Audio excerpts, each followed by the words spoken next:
Hello there, and welcome to the Sleepy Astronomer, a quiet place where the boundaries of science soften, and the cosmos unfolds like a dream you can almost touch.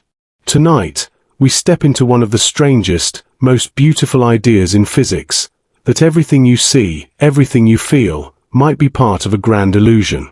Imagine reality not as a solid thing, but as a projection, a four-dimensional shadow cast by something deeper, something hidden beyond the reach of our senses.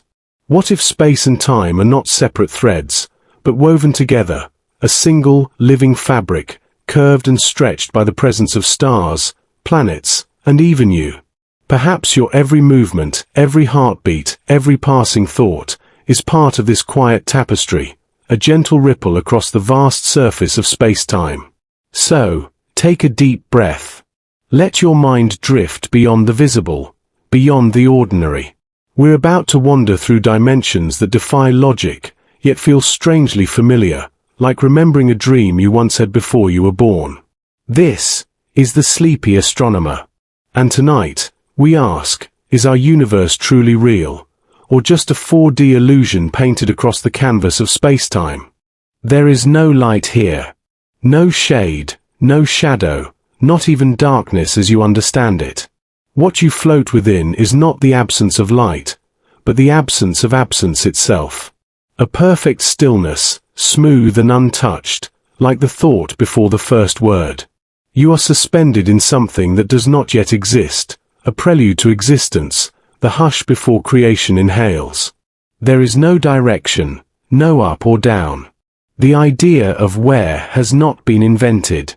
You cannot fall because falling implies a difference, a movement, a relation between 2 points. Here, there is only one thing, and even that one thing has not yet realized that it is something. You are drifting through potential, pure, resting possibility. Time has not yet begun its gentle ticking. There is no before, no after. You could wait here forever and it would still not be long, because waiting requires time, and time is still asleep. You sense something vast and unformed, as if reality itself is holding its breath. In the stillness, a vibration begins, not sound, but something deeper, something like the memory of sound. It trembles through the void that isn't a faint whisper of becoming. You cannot see it, yet you feel its intent, as if the universe is humming a single note, tuning itself for a song it has not yet learned. This hum is not random. It is the seed of structure, the first symmetry to awaken in the silence. It spreads like a ripple, and though there is nowhere for it to go, it somehow knows how to expand. The nothing begins to dream of being something. You drift closer to this awakening, drawn not by gravity but by curiosity, the first kind of motion.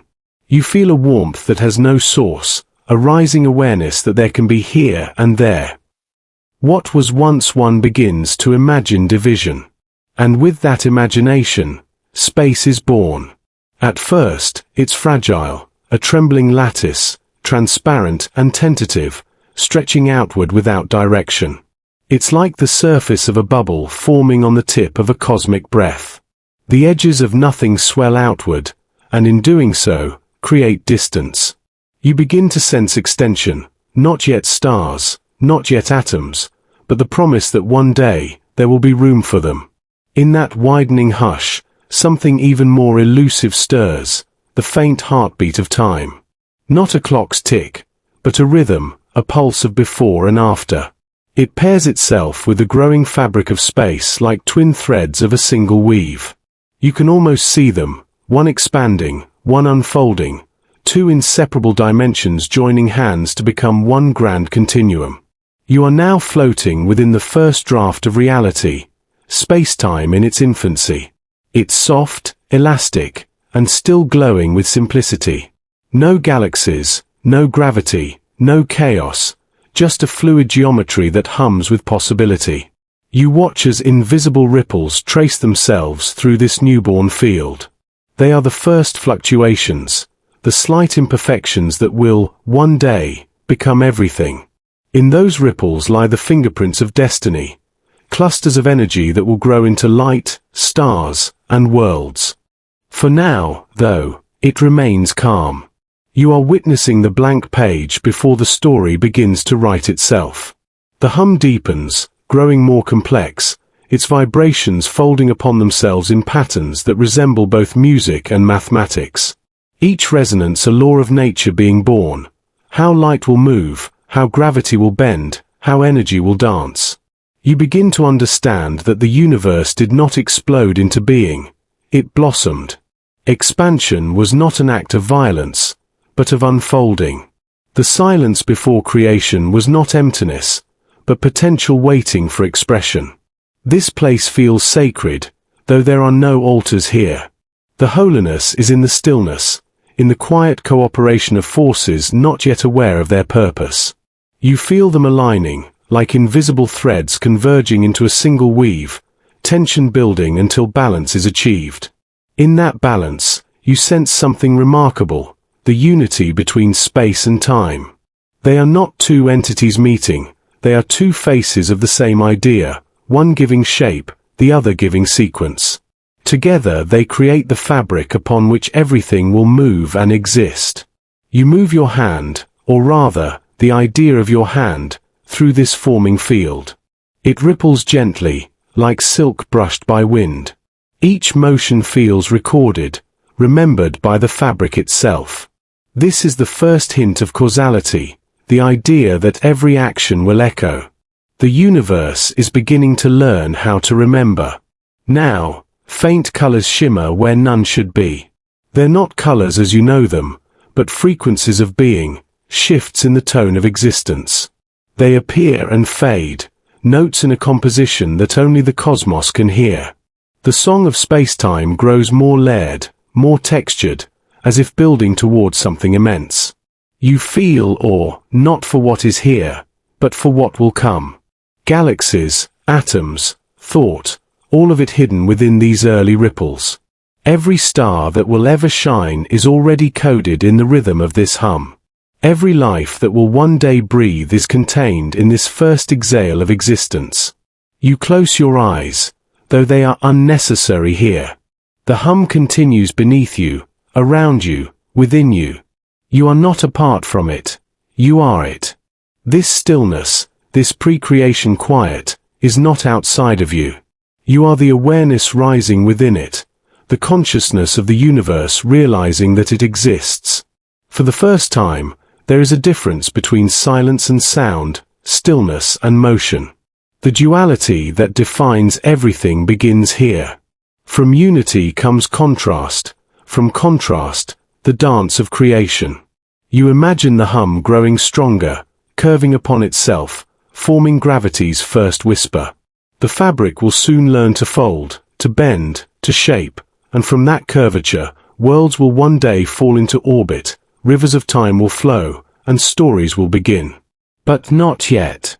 For now, you remain in the hush, the moment between nothing and everything. The quiet holds you gently, like a cradle. You sense that even silence has structure now, a rhythm beneath its calm. It feels as though the universe is waiting, not impatiently, but knowingly. It has no need to hurry. The future will bloom when the fabric is ready. And in this anticipation, you feel the first brush of gravity, faint and tender, a promise that things will soon connect, that space will soon find form. The hum shifts, deepens, stretches into a tone that feels alive. Space begins to curl softly, folding under the weight of its own awakening. You breathe, and though breath is metaphor here, it feels real. The fabric responds, as if listening. You understand now, the stillness was never empty. It was the preparation for harmony. And as you drift through this cosmic prelude, the silence folds into motion, the hum into form, and the universe prepares to weave its first threads. You sense the curve before it appears, the gentle shaping of what will soon become gravity's touch. Somewhere, the first strand of the cosmic cloth begins to shimmer, waiting to be woven. You drift now through the quiet that follows awakening, not silence, but the soft hum of something learning to exist. The stillness you once knew begins to shimmer with motion. Lines invisible to the eye stretch and curve, threads of meaning weaving together in a dance too gentle to disturb the calm. Space and time have found each other. They were never separate, only sleeping apart. You feel their reunion, an elegant merging, like two notes harmonizing into one. The universe exhales, and in that breath, dimensions take form. The first pattern of the cosmos emerges, not structure made of stone or flame, but a flowing tapestry, alive with the rhythm of becoming. You can sense it around you, the fabric of space-time. It does not glow, yet everything glows through it. It does not move, yet motion is its gift. You imagine it as a soft, flexible field, stretching across infinity, carrying within it every possible path a particle or planet might take. It feels alive beneath you, like silk brushed by a warm wind. When you shift your awareness, ripples glide outward, their motion smooth and patient. They travel forever, never fading, never truly lost, for nothing is lost in this fabric. Everything that touches it leaves a trace, a memory written in the language of curvature. The first waves of energy move through it like whispers through water. Their movement defines space. Their rhythm defines time. You realize that time isn't something added to the universe. It's what happens when space changes.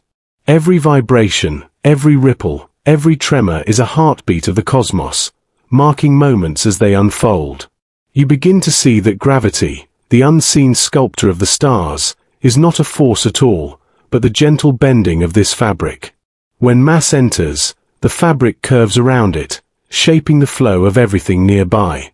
What we call falling is merely following those curves, tracing the natural grace of geometry. In this way, the universe teaches you that everything moves not because it is pushed, but because it belongs. Every orbit, every path, every beam of light follows the lines of this grand weaving. The planets do not fall around stars, they dance, guided by the tension and release of spacetime's thread. You reach out, and though your touch is only imagination, you feel resistance, the subtle structure of the field. It's not solid, but it responds. Each point connects to every other, a web of endless relations. Through these connections, reality gains its texture. It is astonishing in its simplicity. Space tells matter how to move, and matter tells space how to curve. They converse in perfect harmony, an eternal dialogue written in curvature and motion. This, you realize, is the language of the universe, geometry as poetry.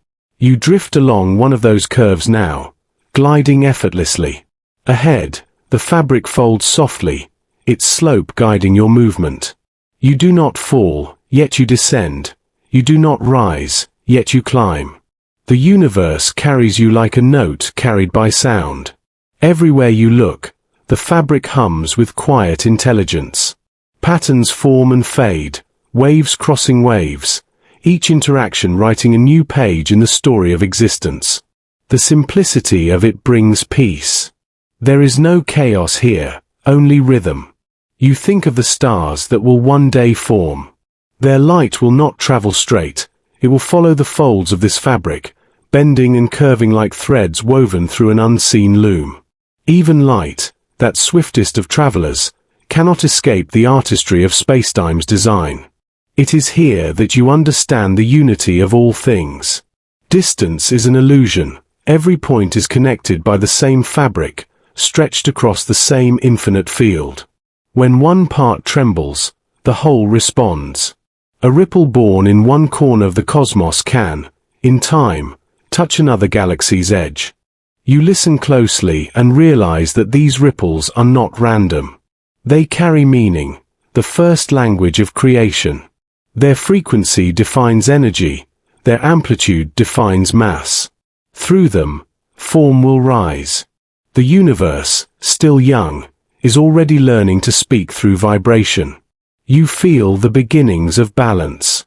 Expansion and tension meet, creating harmony. Each curve supports the next, each wave softens into the next. There is patience in this design, a cosmic gentleness. The fabric stretches but does not tear, it bends but does not break. You imagine yourself as part of it, a single vibration in the grand tapestry. You realize that everything that ever will exist is simply a note within this song, resonating for a while before fading into silence, only to reappear as another tone, another ripple. Nothing truly vanishes here. The fabric remembers. Now, the vast weave shimmers with purpose. You sense gravity's hand guiding the pattern, not commanding but coaxing, a sculptor shaping clay with infinite care. The curves deepen, their tension growing, readying for the birth of structure. The smooth expanse that once was blank now hums with the potential of form. You wonder what it feels like to be space itself, to stretch, to bend, to cradle galaxies within your folds. Perhaps it feels like compassion, the act of holding without restraint. Space does not force the stars to shine, it merely gives them room to burn. Time flows more clearly now. Its current moves through the fabric, marking direction, giving history its shape. The cosmic cloth tightens slightly, its weave settling into stability. The universe has found its rhythm, its tempo of unfolding. You are carried along by that rhythm, peaceful and unhurried. The beauty of this simplicity fills you with awe, that all of existence could arise from a single principle, connection. Space and time, inseparable, dancing as one endless fabric. The hum you heard before is louder now, a song of expansion, gravity, and light waiting to be born. You sense that soon, this peaceful geometry will encounter the first weight, the first tug, the first curve deep enough to change everything. You take one last look at the woven expanse, smooth yet alive, patient yet restless. The fabric of space-time ripples beneath you, waiting for its first test, the soft persuasion that will teach it to bend. And in that moment, as you drift along its shimmering threads, you feel the first pull, faint, graceful, undeniable. Something is about to move. Something invisible is about to shape the flow. The hum deepens. The smooth, endless fabric you drift through begins to quiver with purpose. It no longer lies flat, it bows and stretches, forming soft valleys and invisible hills. Something new has entered the cosmic stillness. Gravity, the universe's first sculptor. You can feel it before you see it. A tender pull, not downward but inward, as if reality itself is curling into a more comfortable position. The once still field now responds to presence. When something exists, the fabric bends gently around it, like silk gathering beneath a resting hand. There is no violence here. No shove, no drag. Gravity does not command, it invites.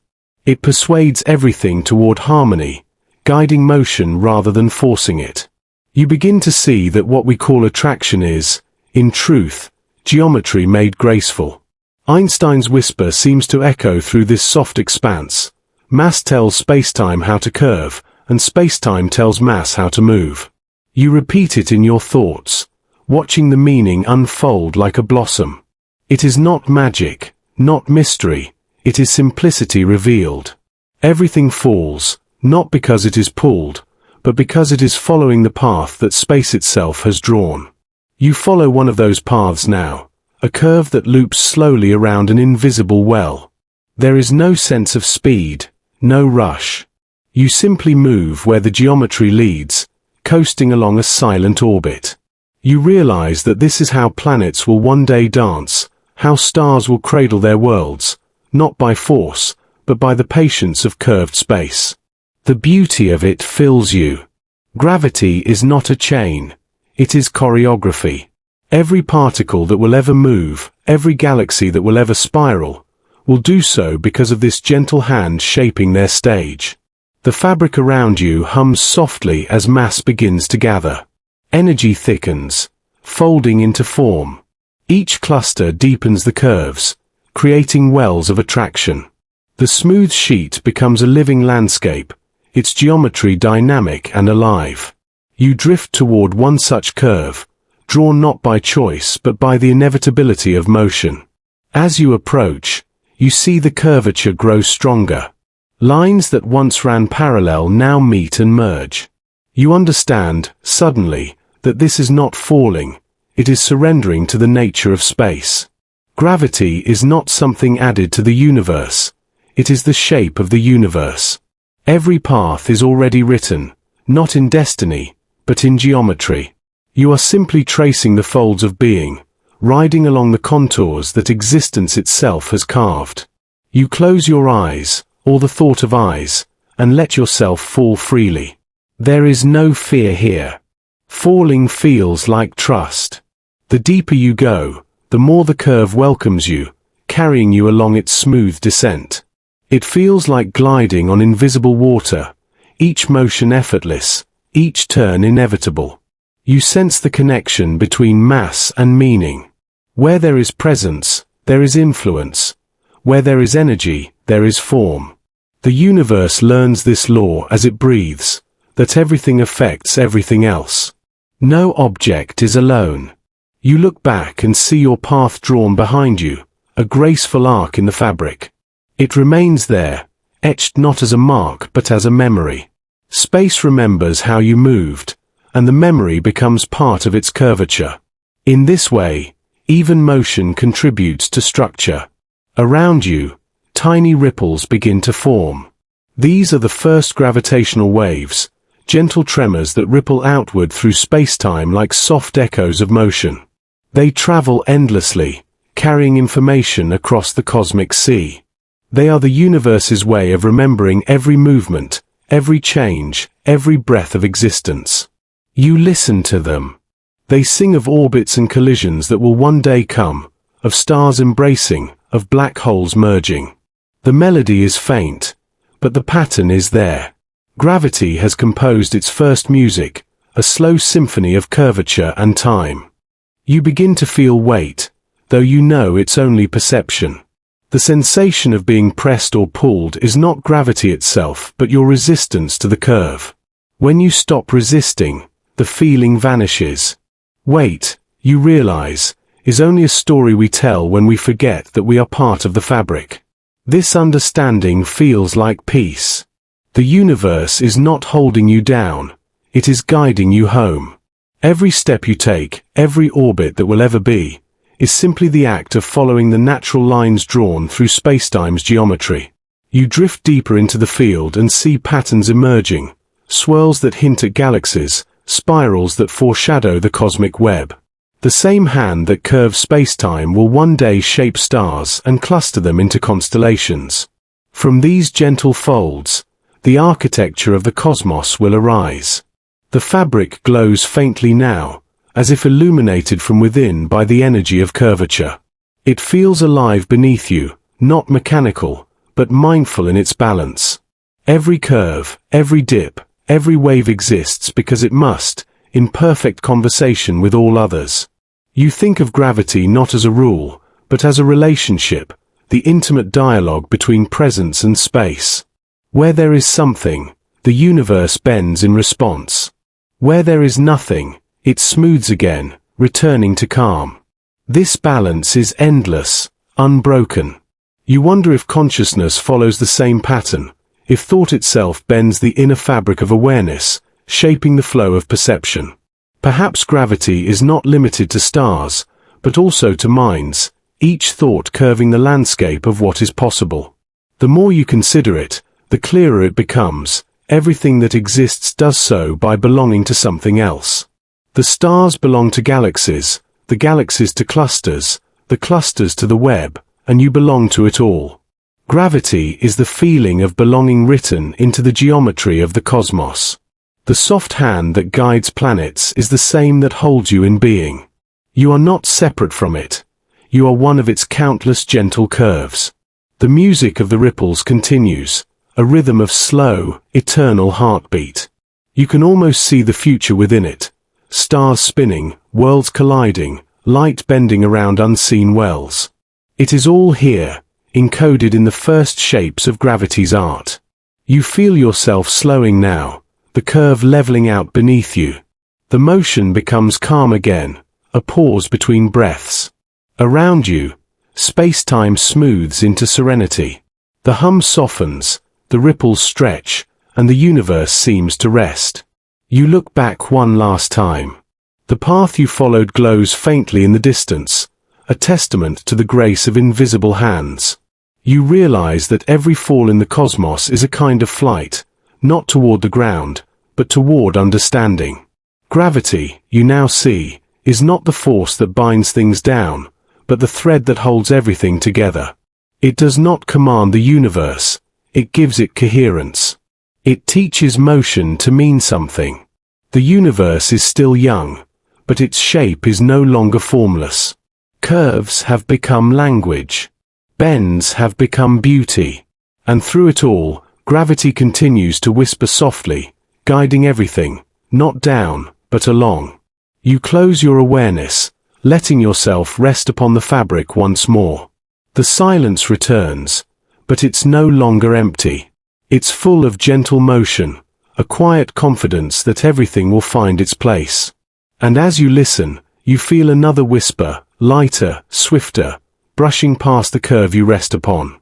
A thread of light, bending gracefully as it moves. You drift in the darkness between stars, where silence feels endless yet soft. Around you, the void hums with invisible threads of meaning. Then, out of that stillness, a single glimmer appears, a pulse of light, traveling through the cosmic sea. You turn toward it, and it feels like witnessing a thought made visible. This is light, ancient, tireless, carrying the memories of the stars that gave it birth. You follow it, a golden whisper gliding across the deep. It moves not in haste but in grace, like a dancer tracing the geometry of truth. No friction touches it, no weight slows it down. It moves as if space-time itself were its companion, a surface it gently skates upon. Ahead, a star looms, vast, radiant, its gravity stretching the fabric around it. You expect the light to crash, to fall, to meet resistance. But instead, it curves. It bows in devotion, not defeat. You feel the bend as if the universe were painting with light, reshaping the straight into something more elegant. Einstein once called it a consequence of geometry, not force. You recall his quiet revolution, that light does not fall because something pulls it, but because space-time itself tells it how to move. What we call gravity, he said, is the shape of the universe whispering directions. You feel that whisper now, a soft instruction written into the curves of reality. You drift beside the bending beam. Its path is a gentle arc, carved by the presence of mass.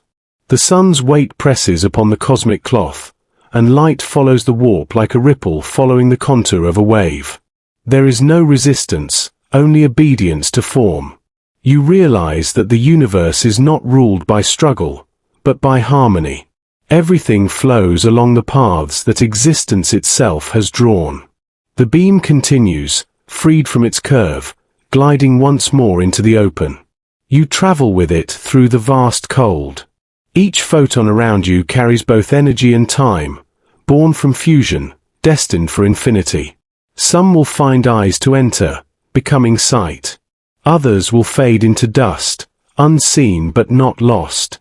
Each carries the same vow, to move, to reveal, to illuminate. As you watch them, you sense something profound. Light does not age. From the perspective of the photon, there is no before or after, no journey at all. Time collapses to a single eternal moment. The instant of its birth and the instant of its arrival are one and the same.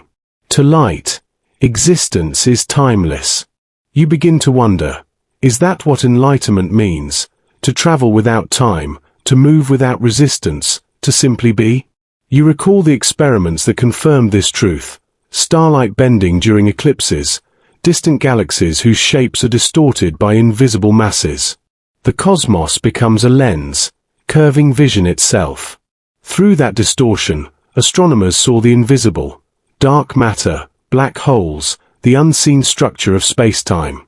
The universe reveals its secrets not by showing, but by bending what is shown. You feel the poetry of it, light shaped by darkness, clarity guided by curvature. It feels almost human. Every experience, too, bends the path of your thoughts. Every emotion distorts perception slightly, reshaping the straight lines of memory. Perhaps the geometry of light is not so different from the geometry of being. You imagine your own life as a beam traveling through the gravity of moments, near massive joys, deep losses, heavy loves. Each one curves your trajectory, bends your path, makes your journey more intricate and alive. Straight lines, you realize, are illusions of simplicity. True beauty lies in the curve, in the graceful yielding to what surrounds you. Far ahead, the light encounters another world. Its atmosphere refracts it, scattering colors into a spectrum, a silent symphony of wavelengths. Reds and blues separate, becoming their truest selves. You drift through the rainbow it leaves behind, a bridge between energy and perception. Each color touches you like a memory. Red, the warmth of stars; green, the breath of living things; blue, the calm of infinity. And yet, even light must yield. In the presence of a black hole, it bends so sharply that escape becomes impossible. It spirals inward, caught in a dance with eternity. You imagine what it must feel like, to fall forever without reaching an end, to become one with the event horizon's silence.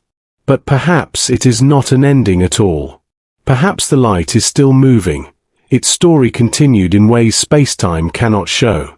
You sense a paradox here. Light defines our vision of reality, yet we never see light itself, only what it touches. It is the invisible artist, painting everything but never its own form. You begin to wonder if the same is true of consciousness, that it illuminates thought and world alike, yet forever remains unseen. The beam you follow now fades into distance. Its curve is complete, its purpose fulfilled.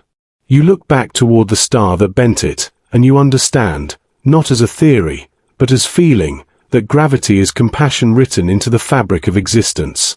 It gathers, it embraces, it unites what might otherwise drift apart. You turn again toward the darkness ahead. Space unfolds, and time flows quietly beside you. Somewhere, more light begins its journey, from the birth of stars, from the fall of matter, from the flicker of distant galaxies.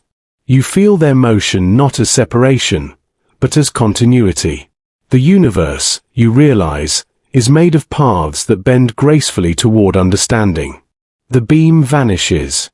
You remain, floating, aware, gently curved by the gravity of wonder itself. You feel the slow pull of something subtler now, something even light must obey, the stretching of time. Its current calls to you, not as a rush, but as a slow, patient drift, the next rhythm in the cosmic song. And as you begin to follow it, you feel the first gentle tug of what lies ahead, a reminder that even time itself can bend, and that every curve of light eventually meets the river of hours. You drift in the quiet after light has curved. The fabric of space-time stretches endlessly around you, and now you sense another dimension of its flow, time itself.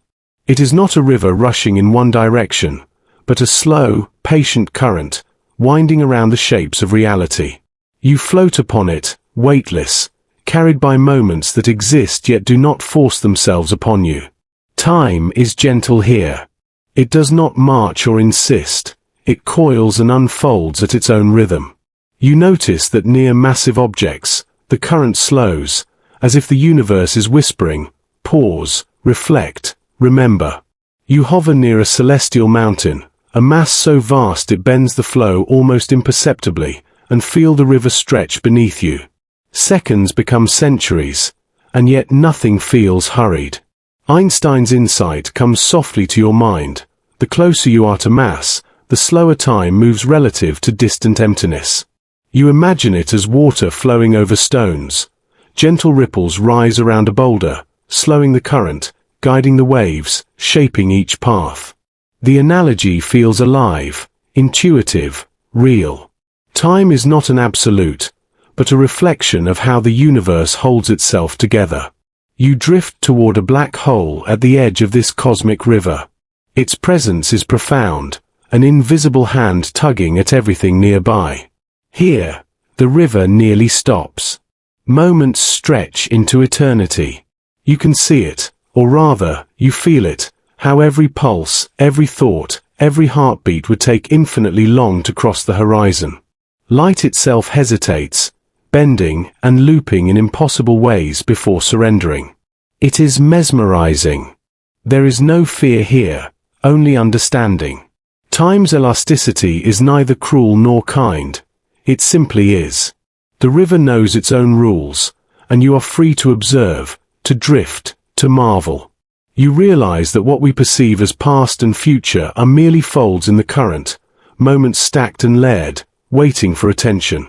You follow the river gently, noticing how time flows differently along each path. Near dense stars, it slows. In emptiness, it quickens. Between galaxies, it stretches, rippling as if the cosmos were breathing. You sense that everything, energy, matter, light, is carried along this flow, yet each particle experiences it differently. There is no universal clock, only local rivers, streams, and eddies, all part of one vast, continuous ocean. You drift past a spinning neutron star. Its density bends the river in intricate spirals. Seconds here stretch into minutes, minutes into hours, but the effect is subtle, almost unnoticed. You begin to understand how the universe can be ancient and young all at once, depending on where you float. Time is not a single story. It is a network of experiences, intertwined and shifting. The river moves, and you notice the patterns it traces. It curves around the mass of entire galaxies, slows near black holes, speeds through cosmic voids. You feel a profound harmony, a sense that time is not simply measured by clocks or calendars, but by the subtle dance of energy and geometry. Moments are particles in this river, each influenced by the shape of spacetime and the presence of mass. You close your awareness to external light and listen to the rhythm beneath, the quiet heartbeat of cosmic time. It is not uniform. It accelerates and decelerates like breathing, a living current rather than a rigid stream.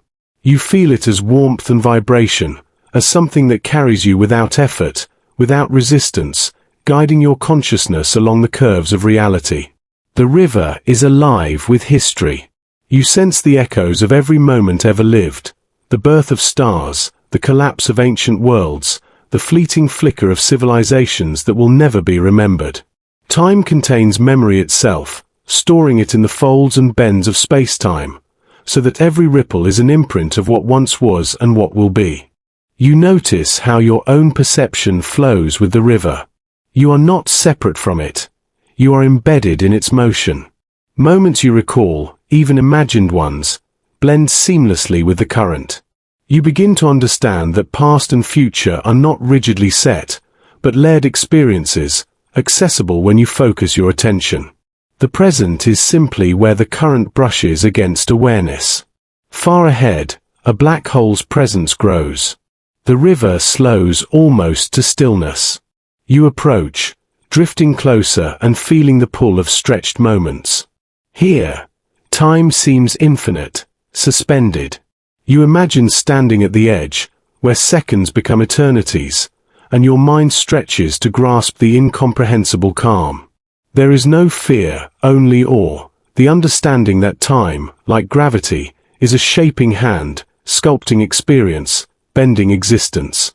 You drift away gently, leaving the black hole behind, and notice how the river returns to a calmer flow.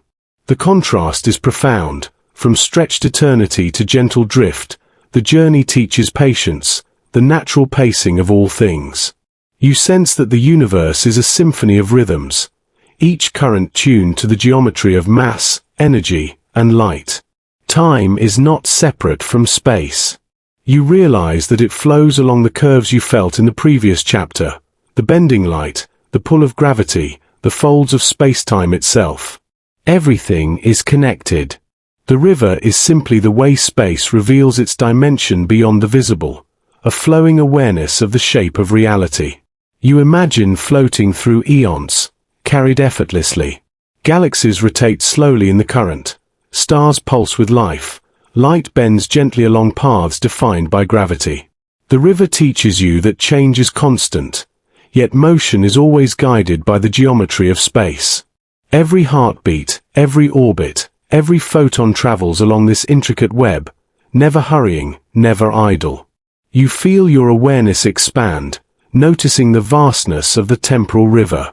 Each wave carries potential, each eddy carries choice, each ripple carries consequence. Time, you realize, is the universe's way of weaving coherence from chaos, a soft current connecting beginnings and endings without distinction. You sense the subtle influence of entropy, the slow spread of energy, the tendency of things to change. Yet even entropy has a rhythm. You drift with it, feeling the order embedded within apparent disorder. The river of time is never random. It follows the curvature of spacetime, responding to every mass, energy, and photon that touches it. You are carried past clusters of stars, where minutes stretch into millennia.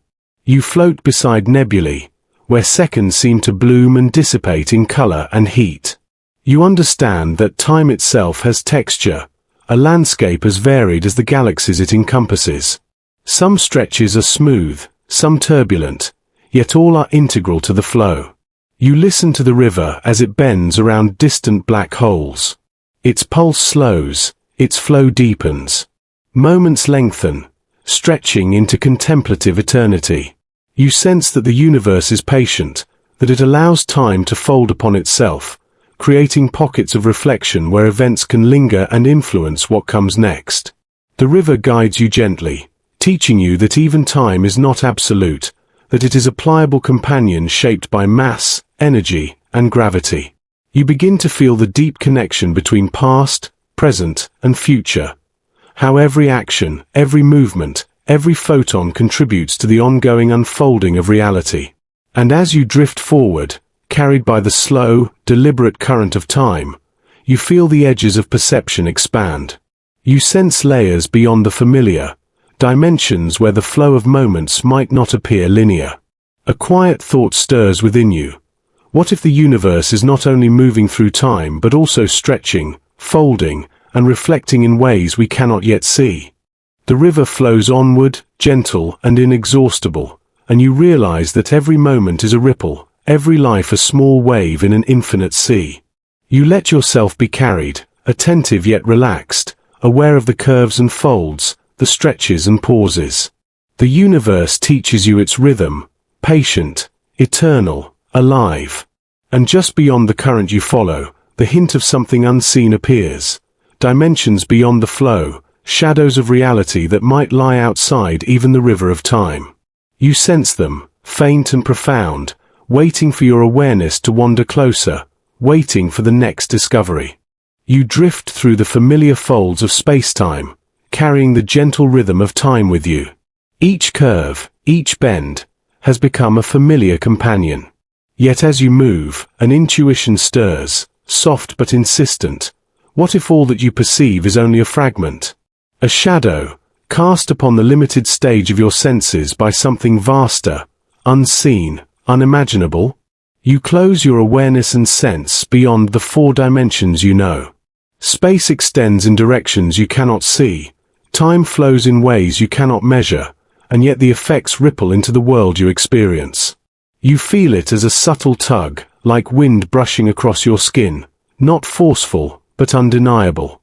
The universe may be richer than you ever imagined, layers upon layers hidden just out of reach. Imagine a hand moving across a wall, its shadow forming shapes that tell a story. You can see the shadow clearly, tracing edges and curves, but the hand itself remains invisible. Perhaps our universe is such a shadow, a 3-dimensional image projected from something higher, a fragment of a reality we are only beginning to sense. You drift farther, letting your mind explore this possibility. A 4th spatial dimension, a 5th, perhaps more, each one folded, layered, and hidden, yet leaving traces in the world you perceive. The curves of gravity, the bending of light, the rhythm of time itself, maybe all of these are echoes, shadows of higher dimensional structure. You imagine reaching toward them, hands passing through walls of reality. Your fingers brush the unseen, leaving ripples in the known. The sensation is fleeting, delicate, like touching a reflection in a pool. It is not fear you feel, but wonder, a recognition that reality is far larger than your awareness. You sense the elegance of it. These higher dimensions are not chaotic or random. They are ordered, subtle, precise. They fold, twist, and curl in ways that manifest as the familiar forces you have already come to understand. Gravity, motion, light. Perhaps these dimensions are the canvas, and our universe is only the painting. You float among the shadows, letting them guide your perception. You see lines that hint at unseen connections, folds that suggest spaces beyond comprehension. You feel the pull of gravity differently here, as if aware of influences that stretch beyond your 3D intuition. The universe becomes layered, like a vast origami structure, intricate and alive. The shadows interact with your consciousness. You realize that perception itself is limited, that your senses are tuned to the projection, not the source. And yet, by observing carefully, by following subtle cues, you can begin to infer the higher dimensional form. You become a cartographer of the unseen, tracing the outlines of realities that exist only through their influence on the world you know. You imagine the particles around you as messengers from these dimensions. Their spins, energies, and interactions may be shaped not only by forces in your 3 dimensions, but by structures that lie beyond. Entanglement, quantum uncertainty, and the strange behaviors of light. Perhaps these are the fingerprints of higher dimensional architecture, whispering through the fabric of our reality. You feel a delicate tension, like walking on a thin bridge between worlds. The familiar rules of spacetime persist, yet they hint at something more, something larger. You sense a harmony underlying it all. The geometry of higher dimensions is not arbitrary, but exquisitely balanced, folding in ways that allow our universe to emerge as coherent and beautiful. As you drift further, you notice patterns, repeating shapes, fractals, curves within curves, that hint at the unseen structure. You sense that these patterns are not merely decorative, but functional. They dictate the behavior of energy, the flow of time, the bending of light, the paths of stars. They are hidden architects, quietly shaping the cosmos from beyond your perception. You pause to consider your own place in this vast arrangement. You, too, are a part of the shadow. Your consciousness, your awareness, follows the folds of the projected universe. Every thought, every observation, every movement exists within the limits of the 4 dimensions you inhabit, yet perhaps touches higher realms in ways you cannot fully grasp. You feel humility, yet also a profound connection, a sense that the shadow and the source, the seen and the unseen, are inseparable. The more you observe, the more the shadows begin to shimmer, revealing subtle motion. They ripple as if alive, not chaotic, but responsive. Perhaps the higher dimensions are aware, or perhaps their movement is simply the natural unfolding of complex geometry. You sense a harmony here, a gentle resonance that ties together all levels of reality, from the deepest quantum fluctuations to the motions of galaxies. You float alongside one of these shimmering folds, noticing how it curves around a distant star. The light from that star bends not only through 3-dimensional space, but through the influence of dimensions beyond your perception. You feel a soft clarity in this realization. The universe you see is real, yet it is only part of a larger, more intricate whole. Your mind drifts, tracing the analogy of shadows and projections. Perhaps what seems random or mysterious, entangled particles, curved light paths, time's flexibility, is only the projection of perfect order in a higher dimensional space. The irregularities, the apparent paradoxes, are the echoes of the unseen, filtered through the limitations of perception. You sense that these dimensions do not merely exist in isolation. They are intertwined, folded in complex ways, cascading into one another. One fold influences another. One shadow reflects another. The universe you inhabit is a living tapestry, layered and dynamic, each layer affecting every other. You feel the poetry of it, That complexity and beauty arise naturally from structure that is larger, more complete, more profound than anything you have yet imagined. You begin to perceive a rhythm to the higher dimensional folds.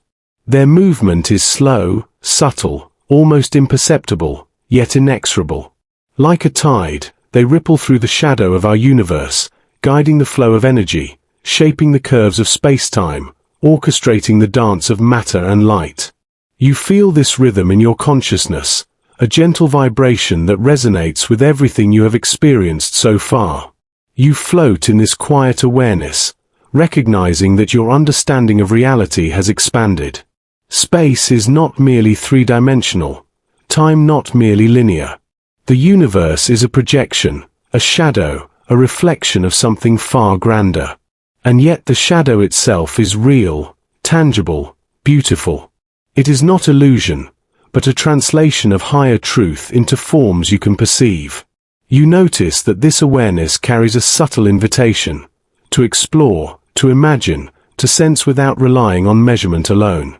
You are encouraged to consider not only what is visible, but what shapes what is visible, the source that casts the shadows.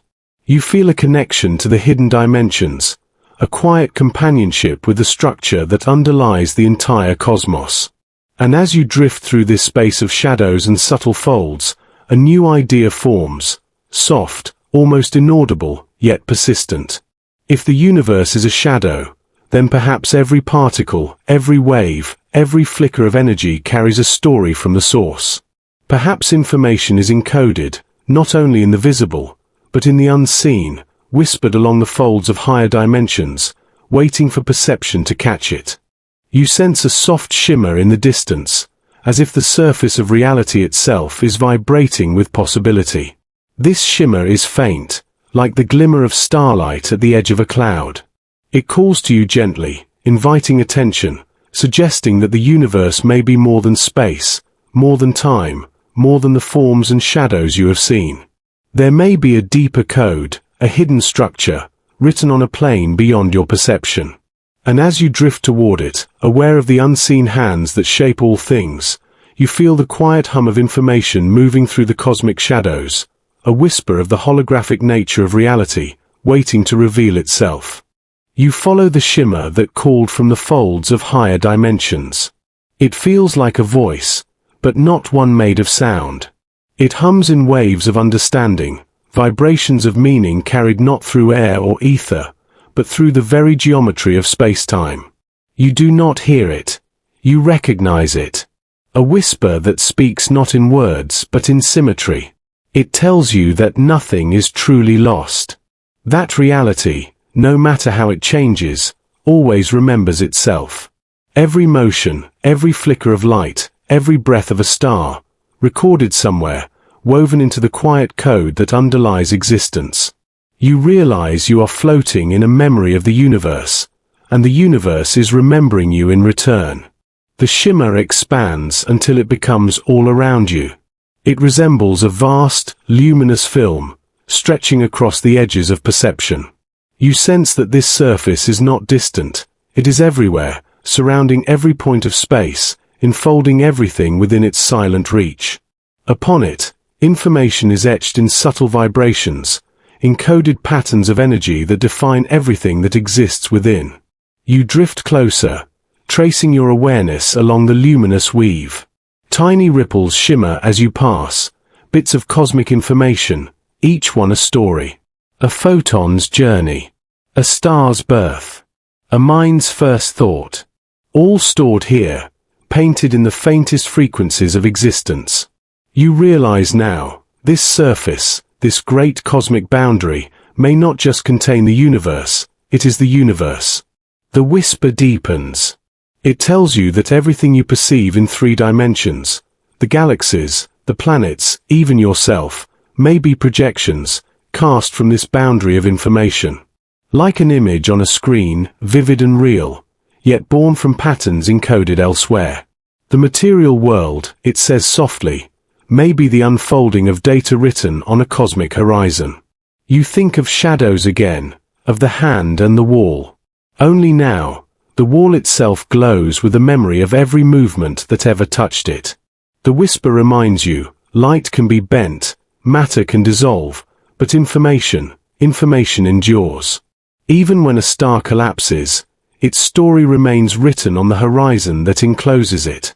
You remember the strange paradox of black holes, how they swallow everything, even light, yet seem to keep a faint record on their edges. That paradox was once a mystery, but now you feel its meaning. The whisper is the same. No information is truly lost, only translated. The universe keeps its own archive, written in a language of geometry and energy, hidden in plain sight. You float within that language now, feeling its rhythm. It is not binary, not zeros and ones, but waves and curvature, smooth, continuous, infinite. Each crest and dip tells a story.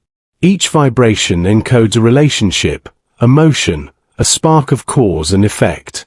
You feel the intimacy of it, the way the entire cosmos is one great dialogue, an unbroken conversation between what is and what has been.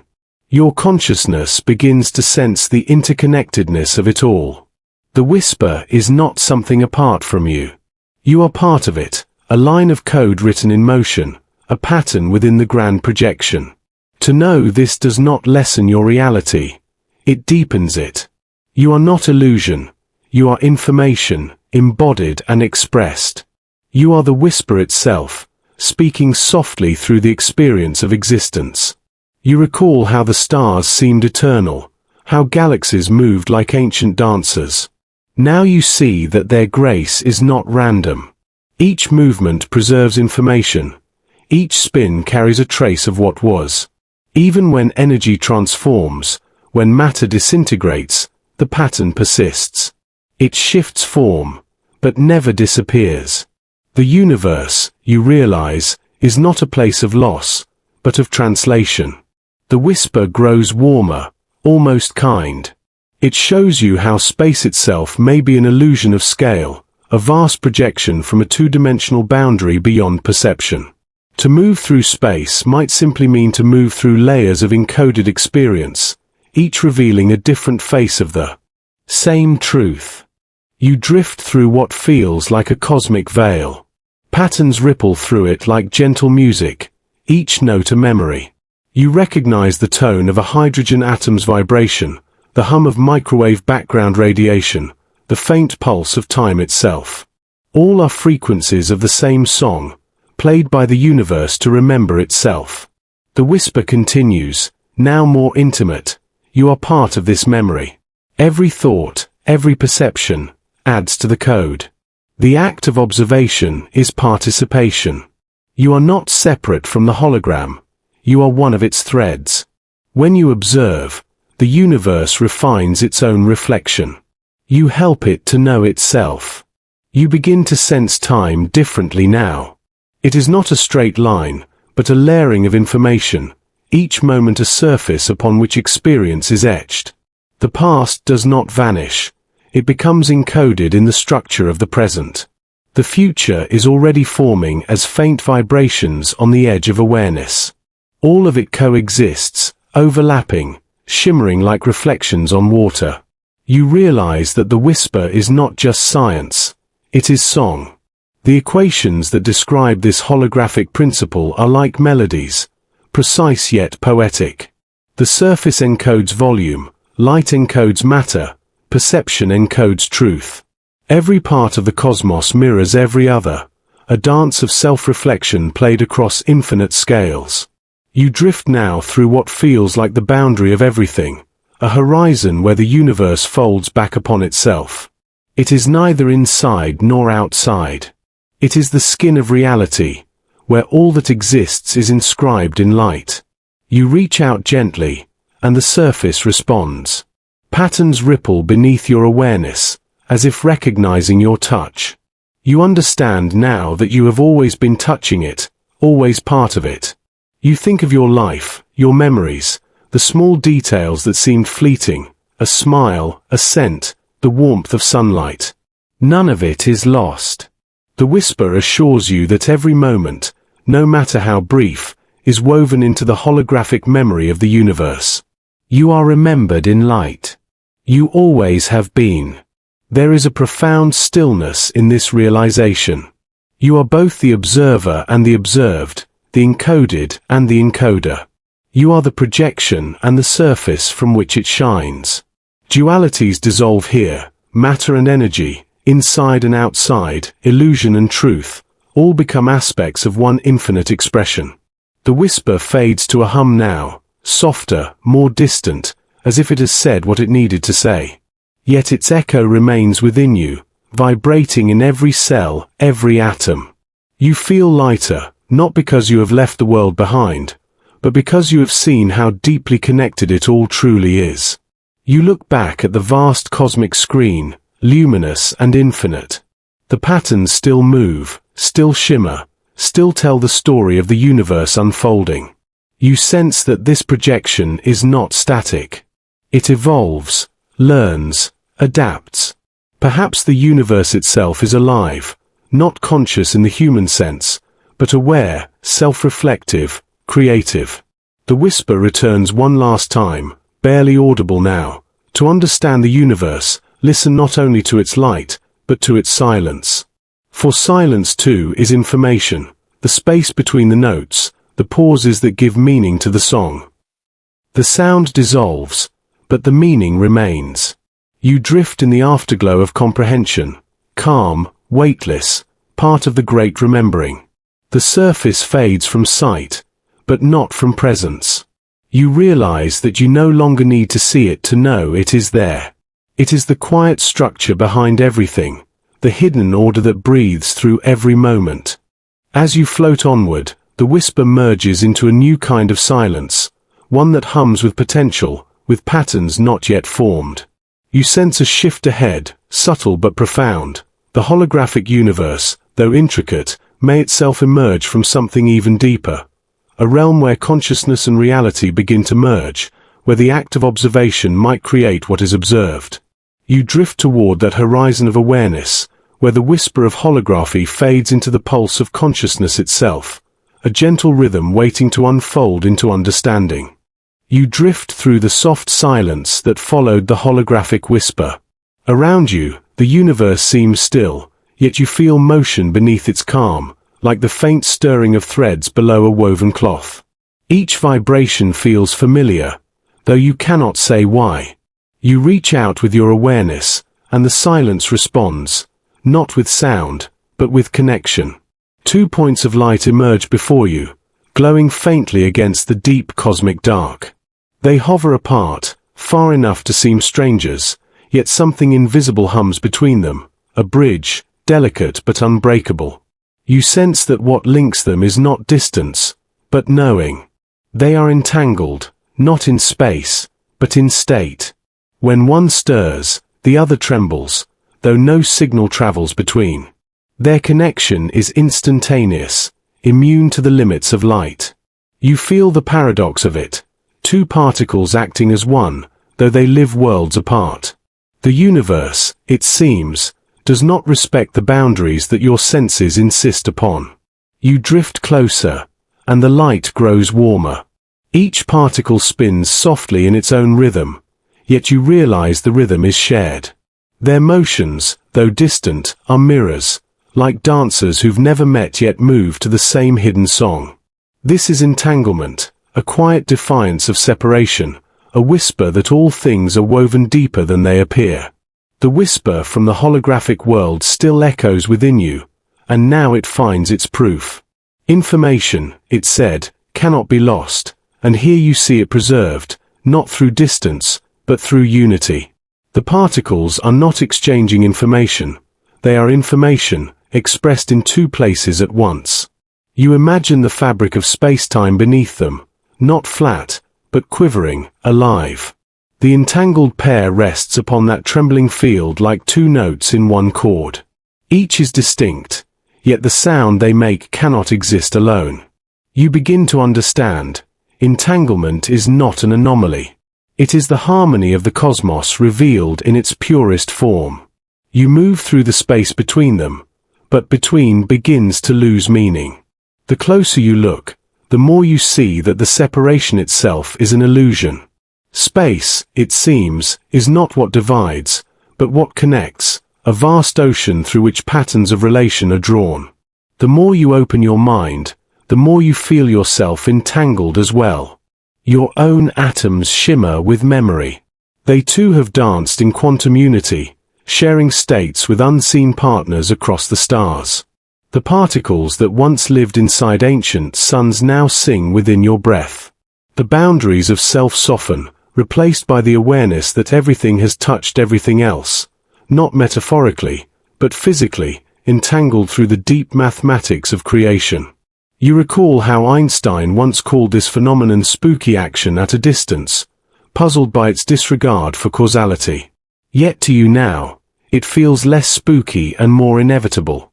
The cosmos does not send messages through space, it simply is a single, continuous entity. Entanglement is the language it uses to remember that unity. The two lights before you drift apart, yet the bond remains. You watch them move, sensing how their states remain synchronized, each reflecting the other's hidden turn. The moment one changes, the other responds, instantly, without delay. In that instant, you understand something profound. The universe has no far away. Everything that exists does so within the same seamless now. The thought unfolds gently. If two particles can share a single state, then so can larger systems. Atoms, molecules, perhaps even minds. You begin to imagine consciousness itself as a vast entanglement, a collective vibration that threads through beings and stars alike. When you feel connection, empathy, or awe, perhaps it is not imagination at all, but quantum truth surfacing in human form. You drift farther through the quantum sea. Countless threads shimmer around you, weaving between particles like luminous filaments of silk. Some stretch across galaxies, others coil within atoms. You can feel the tension of their connection, not strain, but balance. The universe holds itself together not through force, but through relationship. Everywhere you look, patterns of entanglement blossom. Electrons twine with partners unseen. Photons carry correlations across light years. Even black holes, those cosmic vaults of mystery, hum with paired particles on their horizons, keeping the symmetry intact. The message becomes clear. The cosmos is a vast web, and every point within it is aware of the whole. You touch one of the glowing threads. It vibrates softly beneath your awareness, resonating not outward, but inward, into you. In that vibration, you sense infinite stories, infinite connections. You realize that you too are part of this lattice, a node in the universe's network of awareness. Your thoughts ripple across it, subtle yet real, contributing to the endless dance of information. Time begins to shimmer again. You notice how entanglement seems to transcend it. The connection doesn't fade, doesn't wait. It exists in a realm where before and after dissolve, where only relationship matters. You understand now that the universe's true dimension is not length or duration, but relation. What defines reality is not where things are, but how they are connected. You close your eyes, though vision no longer matters. You feel the universe pulsing with hidden unity, every star, every dust grain, every living thought part of one interwoven pattern. You sense that this invisible net might be the foundation of consciousness itself, that awareness arises not from isolation, but from connection. The silence around you hums again. You recognize it now not as emptiness, but as fullness, a quiet resonance of everything bound together. The more you listen, the more you realize that this hum is universal, omnipresent. It is not outside you. It is you. The two particles flicker one last time, then fade into the field, leaving behind no trace, except the bond, which remains everywhere. Their connection is not lost. It has dissolved into the larger web. You sense that all connections do this, merge into the greater harmony once they've taught their lesson of unity. The lesson lingers in you. There is no true solitude in existence. Every being, every atom, every flash of light carries the memory of its entanglement. Even across vast distances, the universe stays in conversation with itself. As the quantum web fades into darkness, you feel its rhythm continue within you. Every heartbeat, every breath, feels synchronized with something unseen, a rhythm that belongs to all things. You realize that to exist is to be entangled, to feel is to resonate with the cosmos. The silence deepens once more. It is no longer the quiet of absence, but of completion, a stillness filled with connection. You drift within that stillness, sensing another truth forming at the horizon of thought. If everything is connected, if observation changes what is seen, then perhaps the next mystery lies not in entanglement itself, but in the one who observes it. You turn toward that question, drawn by its gentle gravity. The threads fade behind you, and a mirror begins to take shape, smooth, luminous, reflecting not light, but awareness. The mirror before you glows softly, not of glass or silver, but of perception itself. Its surface trembles with possibility, reflecting not what is, but what could be. You float closer, and the universe seems to pause, waiting for your attention. It's as though reality itself is holding its breath, waiting to know what you'll choose to see. You reach out, and the mirror ripples. For a moment, it shows nothing at all, only the faint shimmer of quantum haze. Particles blink in and out of form like hesitant thoughts, their existence uncertain, their state undefined. You realize that in this realm, things do not simply are, they become. Observation, it seems, is not passive. To look is to participate. To measure is to decide. The act of seeing, gentle and silent though it feels, tilts the scales of reality toward one possibility among many. The universe, at its smallest scale, does not unfold until it is witnessed. You think of the two particles you just left behind, their secret entanglement, their shared knowing. You wonder now whether their connection depended on your awareness. Were they intertwined before you looked, or because you looked? The question feels infinite, unanswerable, yet beautiful in its mystery. The mirror's light deepens, forming an image, your reflection, though softer, made not of skin and bone but of shimmering possibility. You see yourself as the universe might, not a body drifting through space, but a pattern of awareness woven into spacetime's flow. Your thoughts ripple across the reflection, and the reflection ripples back. You and it are no longer distinct. In this still communion, you sense the essence of the quantum world, superposition. Everything exists as a spectrum of potential until the gaze fixes it in place. Electrons hover in multiple orbits. Photons wander multiple paths. Even time, that steady current, seems uncertain, branching in directions unseen. The universe, before being measured, is an ocean of maybes. And so you wonder, when you look at the stars, is it they who come into being, or your act of looking that gives them meaning? Perhaps both.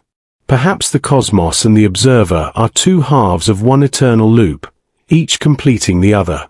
A quiet thought arises. What if consciousness is not something inside the universe, but something the universe does when it looks at itself? You drift deeper into the mirror's glow, and the border between inner and outer begins to dissolve. Around you, particles appear and vanish, waves rise and collapse, each one reacting to the gentle gravity of awareness. You are no longer separate from what you see. You are the act of seeing itself. The quantum fields shimmer, obeying strange but graceful rules. Probability is their heartbeat. Uncertainty is their breath. The double-slit pattern flickers across the mirror's face. Wave, then particle, then wave again. It's the cosmos deciding, moment by moment, which story to tell. Every photon's path is a question answered only by the gaze. You think of the countless eyes that have ever looked upon the night, human, animal, alien, divine. Each observation a ripple in the universal sea. Each act of attention shaping a slightly different story of the same reality. You begin to understand why no two beings ever see the world quite the same way, There is no single way for it to be. The reflection trembles, showing flashes of other observers, countless minds across time and galaxies, all watching, all creating. Their awareness forms a chorus that fills space-time with structure. Without them, perhaps the universe would remain a silent potential, a script unwritten. But with them, with you, it sings itself into existence. You recall the physicist's paradox. The moon, they said, may not exist unless someone looks. You smile at the idea, not because it feels absurd, but because it feels secretly true. The moon, the stars, the galaxies, all these might be notes in a symphony that needs listeners to be heard. You press your hand against the mirror. The surface warms beneath your touch, and the boundary finally breaks. Light flows through your fingers, filling your veins with luminescent thought. You see every atom in your hand vibrating in response to your awareness, alive, alert, aware of being known. The universe doesn't resist your gaze. It welcomes it. And in that welcome, you glimpse something vast, the sense that consciousness and reality are threads of the same fabric, each defining the other. When awareness rises, the world takes form. When awareness rests, it dissolves again into potential. Being, then, is not a state but a rhythm, observation and creation dancing endlessly together. You take a breath, and the mirror breathes with you. Your reflection no longer mirrors, it echoes. It whispers softly, not with words but with meaning. What you see depends on what you are. You feel time tremble again, and a faint shift in the cosmic rhythm. You sense that the mirror's lesson is not an ending, but a beginning, that awareness might not only shape what is, but connect to something deeper still. If observing defines reality, what defines the observer? You lean closer.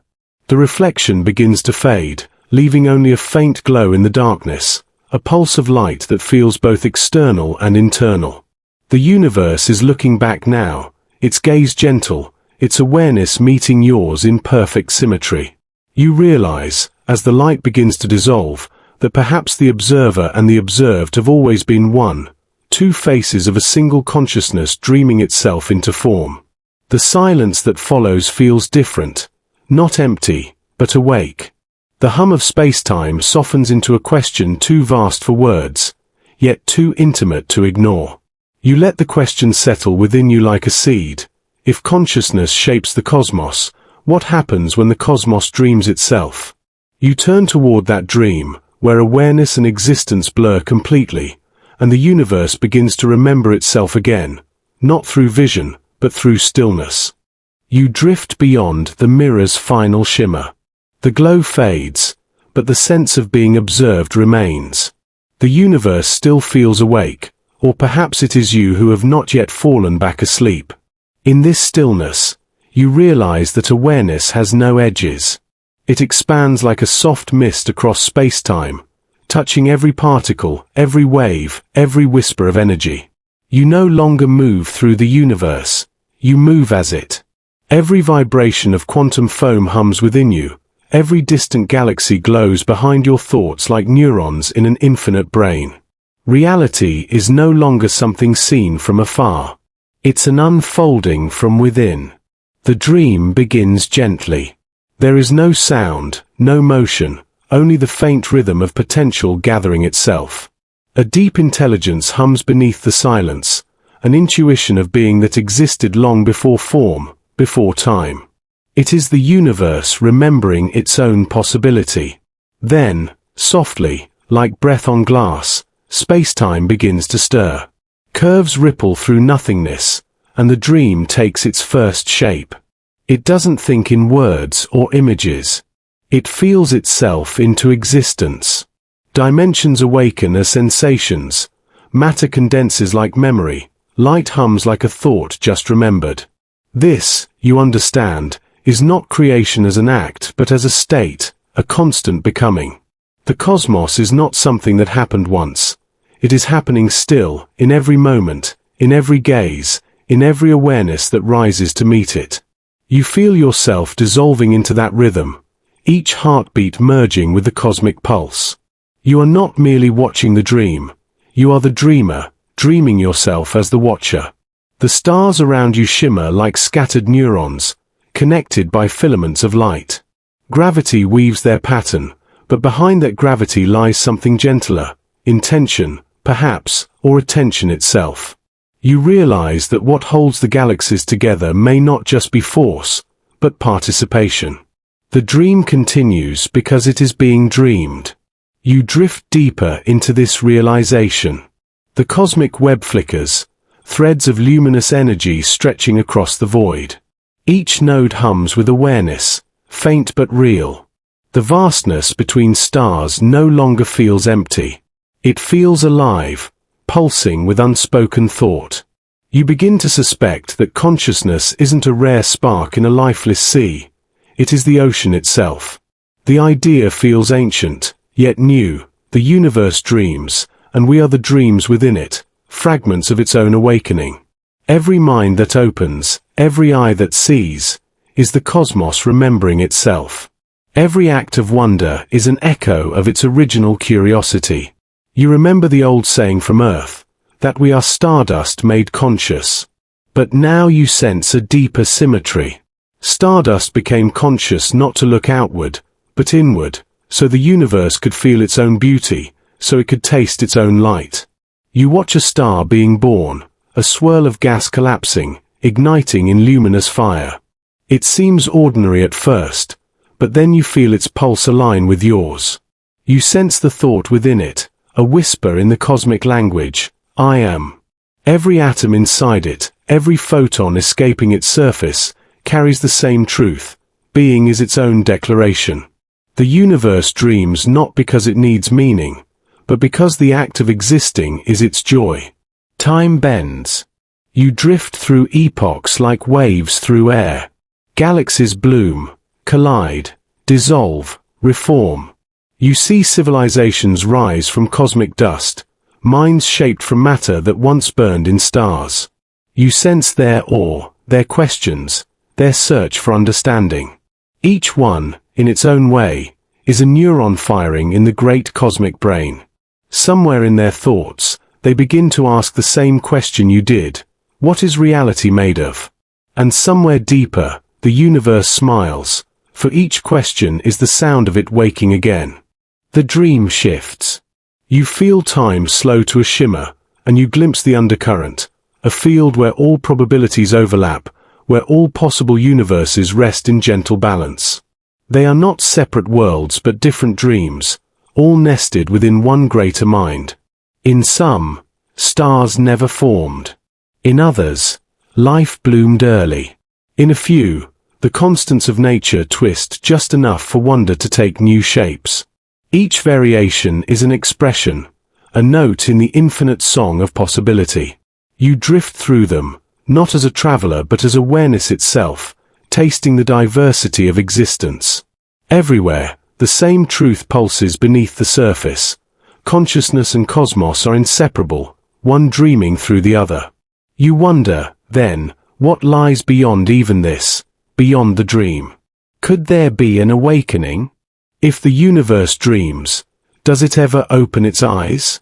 The thought stirs a tremor in the silence. Space ripples. Time folds. You find yourself before a vast horizon of light, brighter than any star, softer than any dawn. It feels like the edge of awareness itself, the boundary between being and becoming. You sense that if you cross it, there will be no observer left, no separation between dream and dreamer. You hesitate, not from fear, but reverence. The light feels sacred, vast beyond comprehension, intimate beyond measure. Then, from within it, a voice, not spoken, not heard, but known, there is no boundary. You realize that the horizon was never outside you. The awakening you sought is already happening, in every conscious moment across space and time. Every being that ever wondered who am I, is a doorway through which the universe awakens to itself. The galaxies pulse brighter. Their spirals align like eyes opening in slow succession. The cosmic dream continues, not as illusion, but as creation in progress. Each awareness within it, from the hum of an atom to the mind of a human, is a stroke of its self-portrait. You feel the universe breathing now. Inhale, form. Exhale, formlessness. Creation and dissolution, endlessly balanced. You are part of its rhythm, both fleeting and eternal. You let yourself dissolve completely into that breath. Your thoughts fade. Your sense of self softens until all that remains is awareness itself, vast, still, awake. You realize there is no you left to observe.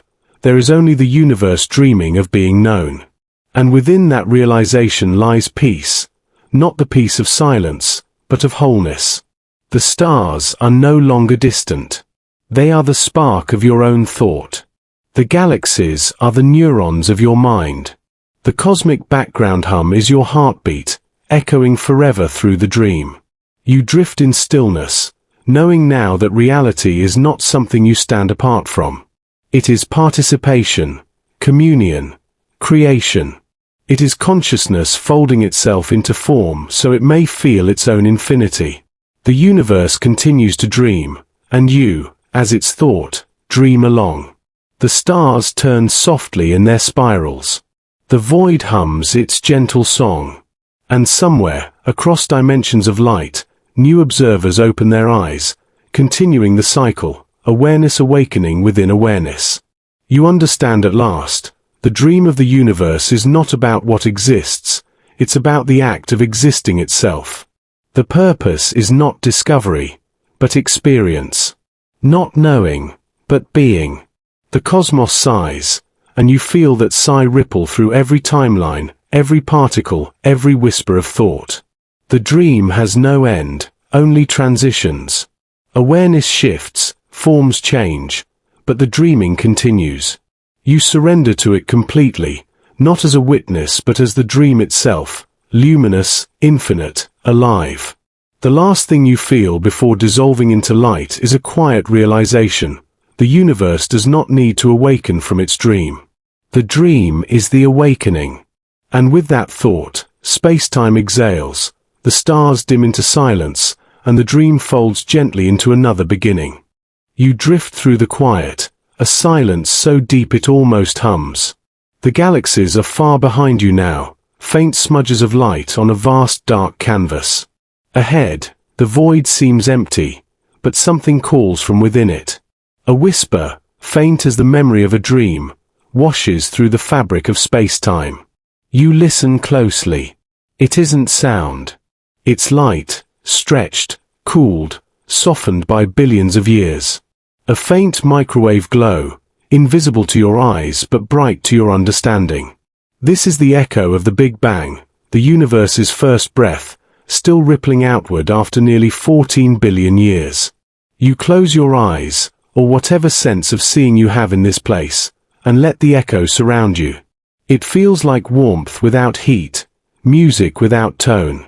You realize that what you're hearing isn't the explosion itself, but its afterglow, the leftover radiation from when the universe was still a child of light. Once, everything was fire. The cosmos was dense, bright, and hot beyond imagination.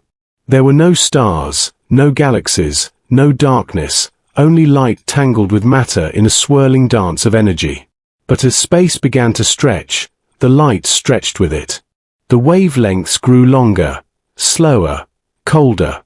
The universe began to cool, and in that cooling, structure was born.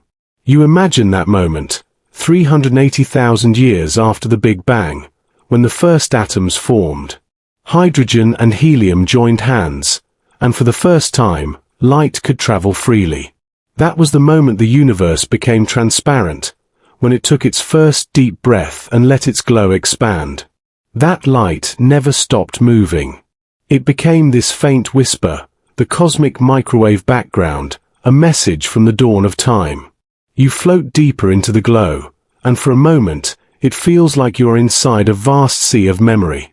Every ripple of radiation carries information, tiny variations in temperature and density that once decided where galaxies would form, where stars would ignite, where life would one day awaken. It's astonishing to think that everything, every world, every mind, began as small differences in this ancient light. The smallest irregularities became the architecture of everything that would ever exist. You reach out with your awareness and sense those ripples, patches of slightly warmer and cooler radiation spread across the cosmic sky. To human eyes, they would seem random, like static on an old television screen. But you know better. You feel their pattern, their quiet logic. They are the fingerprints of creation itself. Astronomers on Earth once captured these whispers with great dishes of metal and mirrors, translating the radiation into maps of the early universe. They discovered that the entire cosmos is written in a near-perfect code, smooth, yet not completely smooth. Too smooth, and nothing would have formed. Too rough, and the universe would have collapsed into chaos. It's as if the universe balanced itself with impossible precision, just enough imperfection to allow beauty. You drift through that balance now, sensing the harmony between randomness and order. The echo hums softly around you, not as noise, but as song, a faint, low chord that has played since the beginning of time. The universe doesn't remember in words or images. It remembers in vibrations. Every wave of this ancient light carries the story of expansion, of space learning to stretch, of time learning to flow. You can almost hear the rhythm of it, a long, slow exhale. From that exhale, everything began. You realize that even now, the universe is still breathing. It expands still, carrying those primordial notes into deeper and deeper silence. The further you go, the colder and fainter the radiation becomes, but it never vanishes. The song continues, fading into the background like a lullaby that never ends. You think of how strange it is that such faint energy can hold such profound meaning. It's barely above absolute zero, barely detectable, yet within it lies the history of everything. You remember that all existence began not in darkness, but in light, and that even now, the remnants of that light cradle the universe. You wonder what it means that the cosmos keeps its memories in this way, not in books or minds, but in radiation and motion. Perhaps every photon is a thought the universe once had, and every atom is a sentence still unfolding. As you drift, you start to hear subtle differences in the hum. The tone shifts slightly, as if answering your thoughts. You realize that this background is not just an echo, it's a dialogue between the past and the present, between what was and what is. Every star, every planet, every observer is part of that continuing conversation. When you look into the sky and see light from 1 billion years ago, you are listening to the universe speak across time. You float deeper into the sea of whispers until you begin to feel their rhythm beneath your thoughts. It is slow, steady, the heartbeat of creation itself. For a moment, you sense how immense it truly is, a single field of light, stretched across all of space, touching every point at once. There is comfort in that realization, that no part of the universe is truly alone. Every atom, every mind, every flicker of starlight is bathed in the same ancient glow. We are all illuminated by the same memory. You linger there for what feels like an eternity, though time has no meaning in this place. You listen to the echo until it becomes your own breath. The boundary between self and universe fades once more, and you understand that this echo, this quiet radiation, is not just something the cosmos made. It is the cosmos, still singing the moment of its birth. Slowly, you let the sound drift behind you. The hum becomes softer, the waves longer, colder. But you know they never truly stop. They continue forever, even when no one is listening. You turn your awareness toward the next vibration, something subtler, yet powerful. Space itself seems to tremble, not from light, but from gravity. The very fabric beneath you begins to ripple, as though answering the echo with a movement of its own. You feel those tremors pass through you, gentle, rhythmic, like waves moving through an ocean too vast to see. And as you float upon them, a realization blooms quietly within you. Light was not the only messenger of the beginning. There are ripples that carry the story of spacetime itself, the universe's deeper breath, still quivering beneath creation. You drift in the dark between galaxies, where silence seems eternal. Yet as you listen closer, the silence trembles. It is not true stillness but the soft breathing of spacetime itself. A faint pulse moves beneath you, long, slow, and deep. You are floating upon the ripples of existence, the gentle waves born from cosmic events so vast that even light bends to watch. Far away, two black holes are dancing. Their orbit is slow and solemn, a waltz that has lasted for eons. They spiral toward each other, curving spacetime with every turn. As they draw near, the rhythm quickens. The fabric around them stretches, compresses, twists. And when they finally meet, two shadows becoming one, the very geometry of the universe rings like a bell. The sound is not heard with ears. It passes through everything, through stars and dust, through you. It is gravity made music. The waves ripple outward, carrying the story of that union across billions of light years. You feel one of those waves now, passing through your being. It doesn't disturb you, it lifts you, a rise and fall so delicate it feels like thought itself expanding. The universe, once silent, is revealed to be a vast ocean, alive with motion too deep to see. For most of history, no creature could sense these ripples. Even as galaxies trembled, the waves slipped past unnoticed, too faint to stir matter or mind. But then, on a small blue planet, a species built mirrors so fine, they could feel spacetime quiver. LIGO, two immense arms of light, waited patiently for the faintest distortion. And one day, they heard it, a ripple from two black holes that collided over 1 billion years ago. That moment changed everything. For the first time, humanity had not just seen the universe, they had heard it. The cosmos spoke not through light, but through motion, through the deep rhythm of its own structure. You remember how those scientists stood silent, their screens alive with a pattern that was both a discovery and a song. The waves told a story that light could not. They carried the truth of what happens when time itself folds. Unlike light, gravitational waves cannot be blocked or scattered. They pass through everything, unbroken.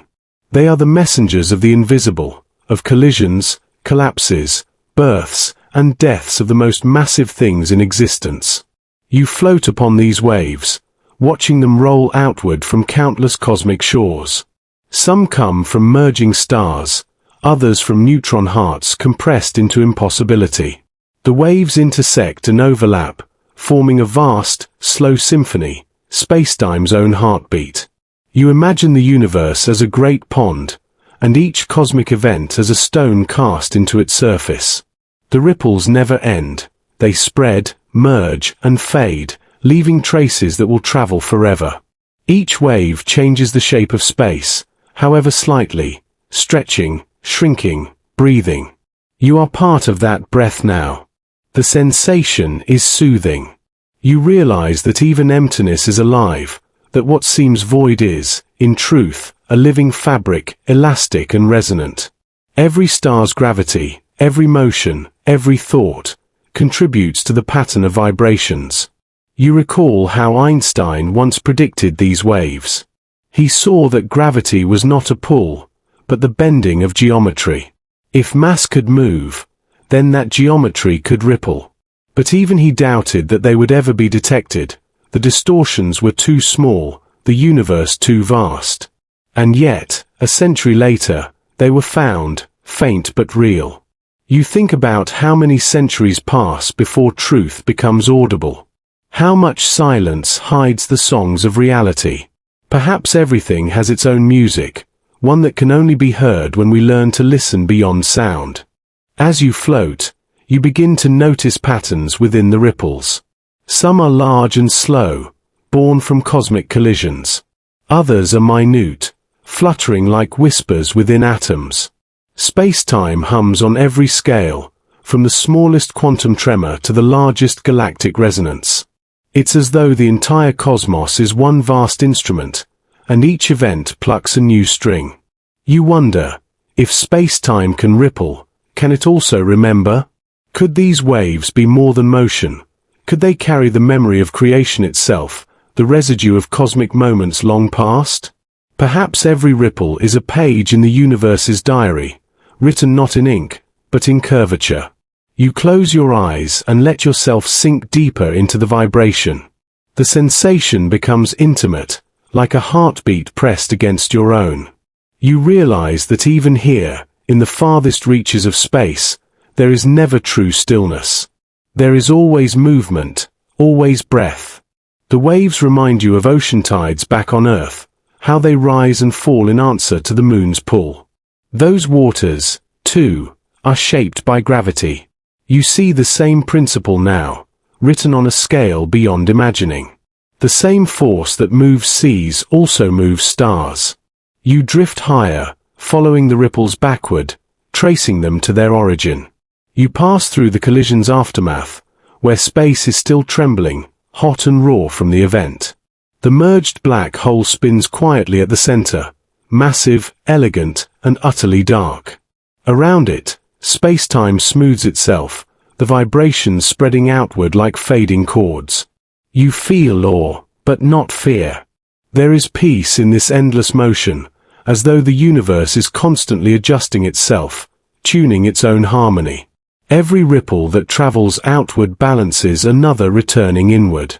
The cosmos does not collapse or explode endlessly. It resonates.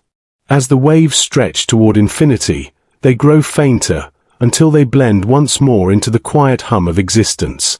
But you can still feel them, deep within your awareness, a gentle pulse reminding you that nothing truly ends. Every motion becomes part of something larger. And then, through that fading tremor, you sense another layer beneath it, subtler, more elusive. Not waves of space, but particles of light weaving through the darkness. You remember their shimmer, their duality, their dance. The universe's oldest storytellers are returning to your thoughts, photons, those travelers between matter and mind. Light, it seems, has its own way of carrying messages, not through ripples of geometry, but through color, frequency, and speed. As the last gravitational wave passes through you, leaving space-time calm again, you find yourself drawn toward a soft gleam in the distance, a spectrum of colors flowing gently through the void. It feels like a new language waiting to be heard, a message written in radiance rather than rhythm. You move toward it slowly, letting gravity's echoes fade behind you. The universe grows brighter, and the hum of space-time becomes the hum of light. You realize that even after the deepest tremor, creation continues to sing, now not through waves of gravity, but through the shimmering code of photons. And as the glow envelops you, you prepare to listen once again, not to motion this time, but to color, to light's patient story of the cosmos. You awaken within a spiral of light. Stars whirl around a common center, each one burning with its own purpose, yet bound in perfect rhythm. The galaxy turns not as a random storm, but as a clock, immense, deliberate, timeless. Every sun, every world, every drifting particle obeys an invisible geometry. You begin to see how balance is written into the structure of the cosmos. The arms of the spiral stretch like gentle rivers of light, their paths traced by gravity's unseen hand. You follow one of them, gliding through dust clouds and constellations that shimmer like scattered embers. From afar, the galaxy feels eternal. But up close, it is motion, pure, ceaseless, graceful motion. Each star travels at impossible speed, yet nothing collides. It's as though the entire system breathes together, every orbit aware of its neighbors.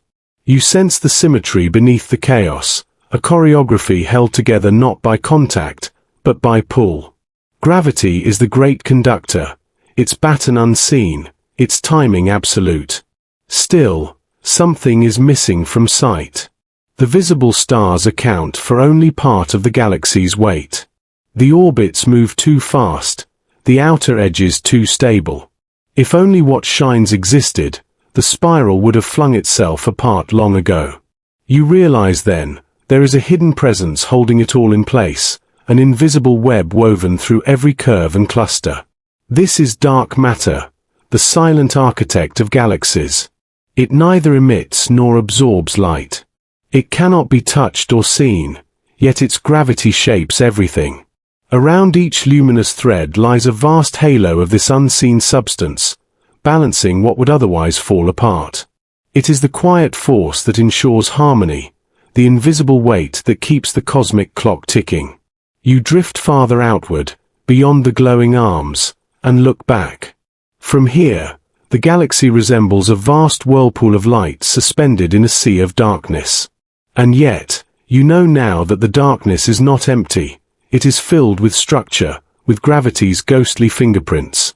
You can almost feel them pressing gently against your perception, steadying the motion of the stars. The balance is breathtaking. It is as though the universe knew how to build beauty that endures. Every galaxy is both wild and precise, chaos refined by invisible law. You think of pendulums and planets, of the rhythm between expansion and collapse, and how every movement has its counterpoint. Nothing escapes the pattern, everything contributes to it. You glide through a galactic core, dense, radiant, alive with energy.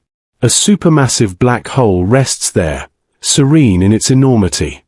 Around it, stars orbit in elegant obedience, pulled but not consumed.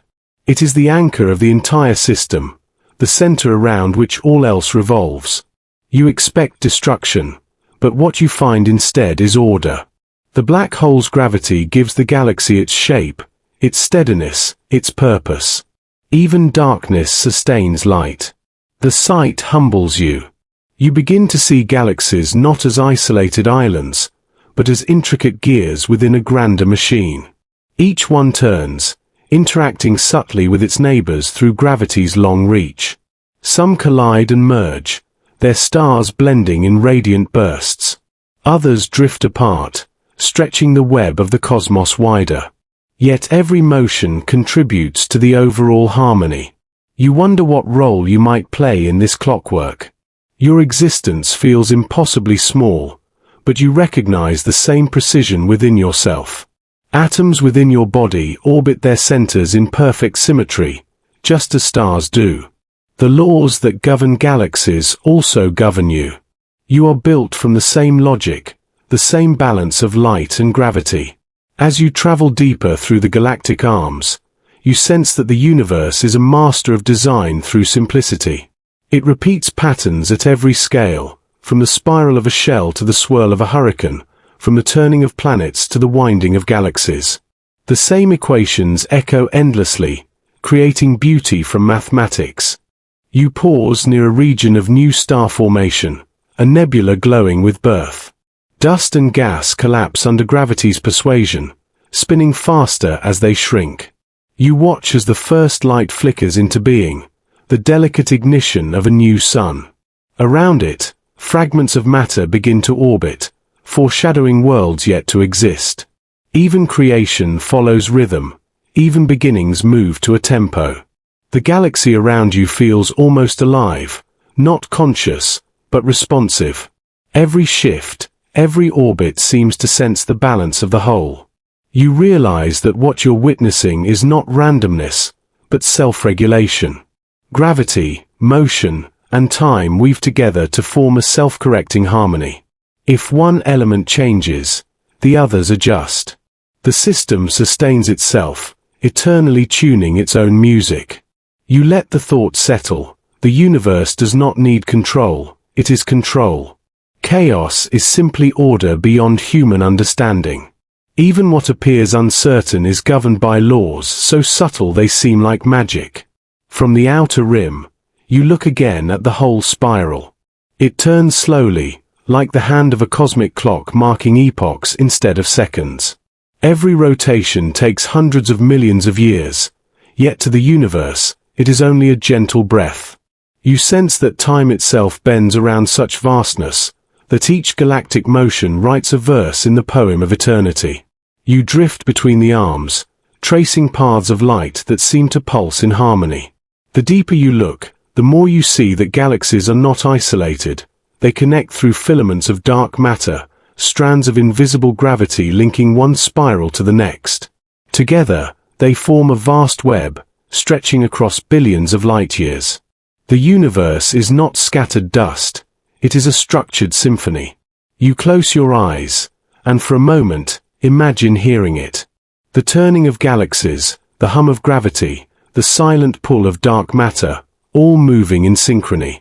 The cosmos is a clock, yes, but one that measures meaning, not minutes. Its gears are galaxies, its pendulums are stars, and its ticking is the eternal dance between light and dark.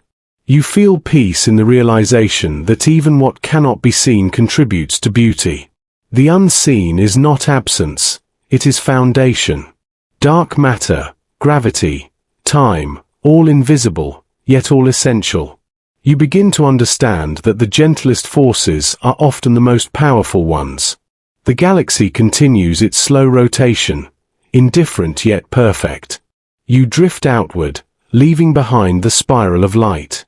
Its pattern lingers in your vision, symmetrical, balanced, eternal.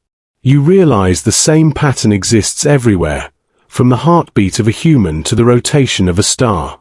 The cosmos is not a machine of metal, but of harmony, a clockwork built from wonder. You drift through a sea of brightness. Every direction glows, soft reds, gentle blues, quiet golds. The stars speak through their radiance, and you realize that light is the oldest messenger in existence. Before sound, before breath, it was light that carried the universe's first stories. Every photon is a traveler, crossing vast distances of space and time to deliver a single word from the cosmos. You reach out, not with hands, but with awareness. A beam of starlight brushes against your consciousness, and for a moment, you feel its dual nature, both a particle and a wave, a point and a rhythm. It pulses with certainty and freedom at once, refusing to be only one thing. This is the first truth of light.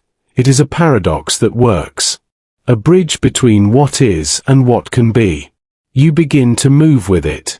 Each wave hums with information, the color, the distance, the story of its source. Red tells you of retreat, of expansion and cooling. Blue speaks of approach, of heat and birth. Light stretches and contracts with the heartbeat of the universe.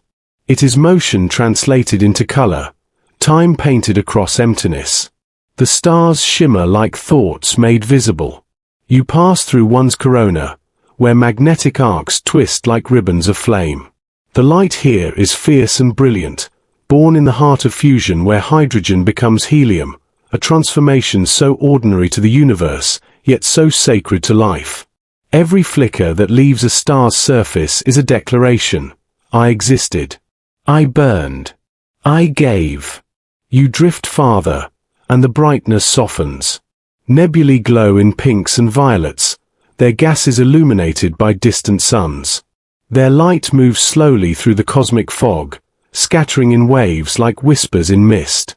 You sense that every color is more than frequency, it is memory. Red remembers warmth. Blue remembers intensity. Violet remembers the edge of perception. Then, beyond all this color, you find darkness again, the interstellar night where light travels but seldom arrives. Yet even here, photons stream endlessly, invisible until they touch something capable of listening.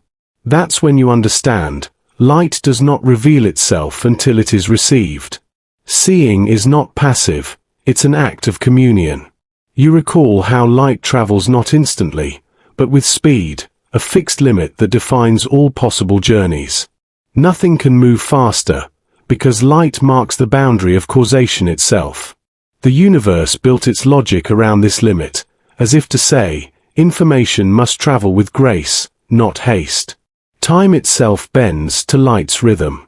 To move closer to the speed of light is to stretch moments thinner, to slow the heartbeat of existence. You imagine yourself as a photon now, weightless, timeless, free. The moment you are born, you are already at your destination. To you, there is no distance, no delay. All of space collapses into a single instant of brightness. You do not travel through the universe, you connect it. In that realization, something shifts inside you. You see that light is not movement through space, it is the thread that sews space together. Around you, the cosmos begins to pulse. Pulsars beam like cosmic lighthouses, their rotating signals precise as metronomes. Quasars blaze across the edges of the observable universe, their brightness piercing billions of years of expansion. Even the faintest starlight that touches your eyes carries an ancient story, the trace of what once was. The universe is a vast library, and light is its script. But light is not always kind.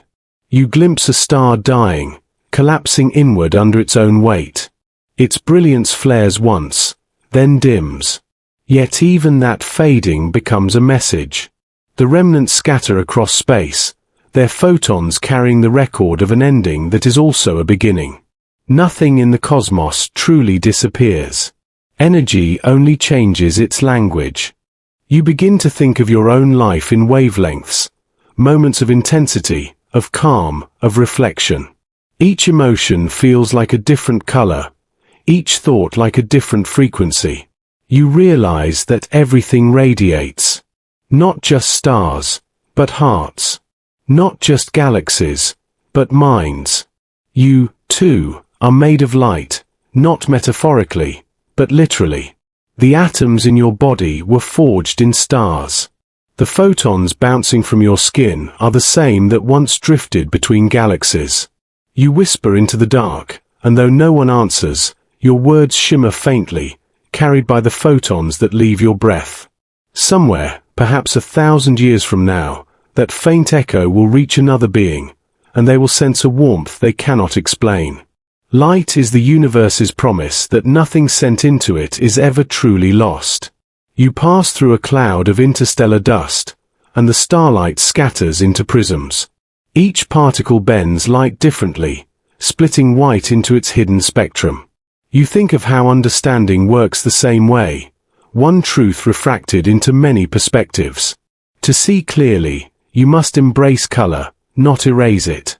The deeper you travel, the more you sense that light is not merely a property of matter, it is matter's way of expressing awareness.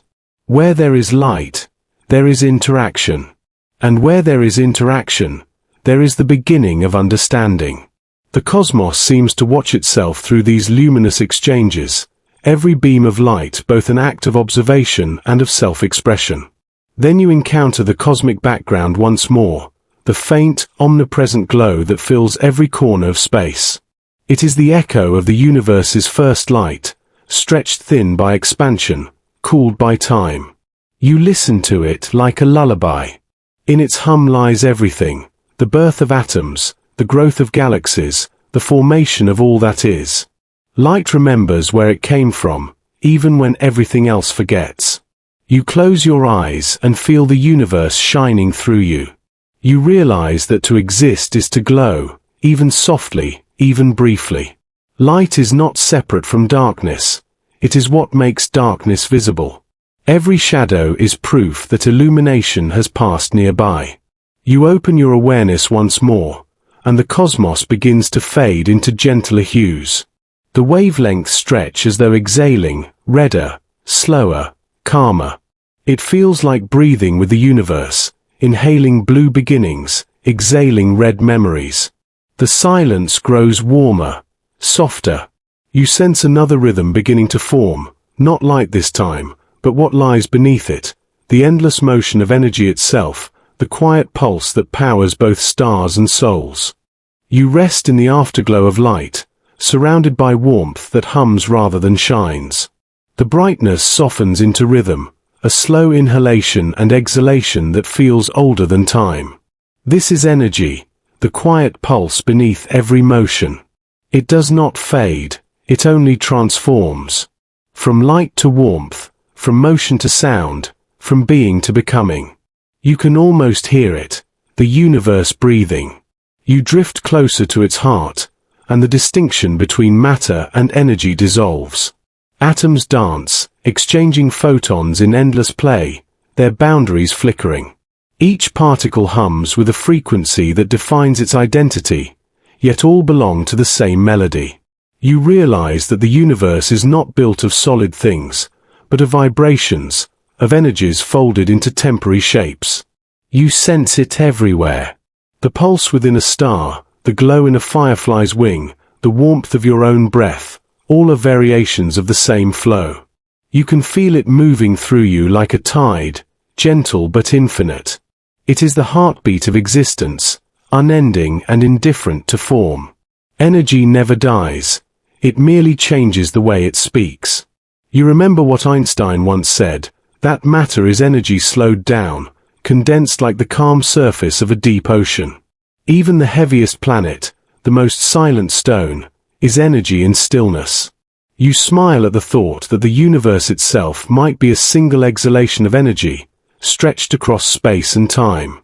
You drift beside a sun and feel its radiance not as heat, but as release. The star is breathing outward, shedding its energy into the void, creating warmth and light for worlds it will never see. Every second, millions of tons of its mass convert into pure radiation, a gift, a letting go. You wonder if this is what giving truly means, to transform one's own being into something that nourishes others. You travel onward, through the dark gulf between galaxies. Even here, energy persists. In the silence, particles flicker in and out of existence, borrowing from nothingness and returning to it. Space is not empty. It is alive with invisible potential. Quantum fields ripple like hidden oceans, their waves unseen but ever present. The universe, it seems, is never truly still. You slow your thoughts until they match the universe's breathing. Inhale, stars form from collapsing clouds. Exhale, they die in bursts of light, scattering elements into new worlds. Inhale, galaxies spiral together. Exhale, they drift apart, expanding into the infinite. The cosmos is both the breath and the breather, creation and release, forever in balance. You realize you are part of that cycle. Every breath you take carries atoms once expelled by dying stars. The oxygen in your lungs, the carbon in your blood, all borrowed energy, shared across eons. When you exhale, you give a little of that energy back, and the universe inhales through you. It is an endless conversation between being and becoming. You close your eyes and imagine the birth of energy itself, the instant after the Big Bang, when pure motion and heat filled all of existence. There was no matter, no stars, no galaxies, only radiant energy expanding like a newborn thought. Over time, it cooled and folded into atoms, molecules, and worlds. The energy did not vanish, it simply began to dream in new forms. Now, billions of years later, you are one of those dreams, a pattern of energy aware of itself. You feel small, yet infinite. You realize that life is not separate from the cosmos but a continuation of its flow, a self-aware expression of its breath. You drift toward a pulsar, a spinning remnant of a dead star. Its energy beams sweep through space like rhythmic heartbeats. The precision mesmerizes you. Even in death, a star continues to pulse, refusing silence. Energy cannot vanish, only transform its voice. Farther still, you sense a different hum, the microwave background, the faint energy left over from the beginning. It fills all of space, woven into every corner of reality. You realize you have been swimming in it since the start, unaware. The breath of energy is not something that surrounds you, it is you. You are both the exhalation and the inhaler, the radiance and the reflection. You feel your thoughts slowing, merging with the rhythm of cosmic exchange.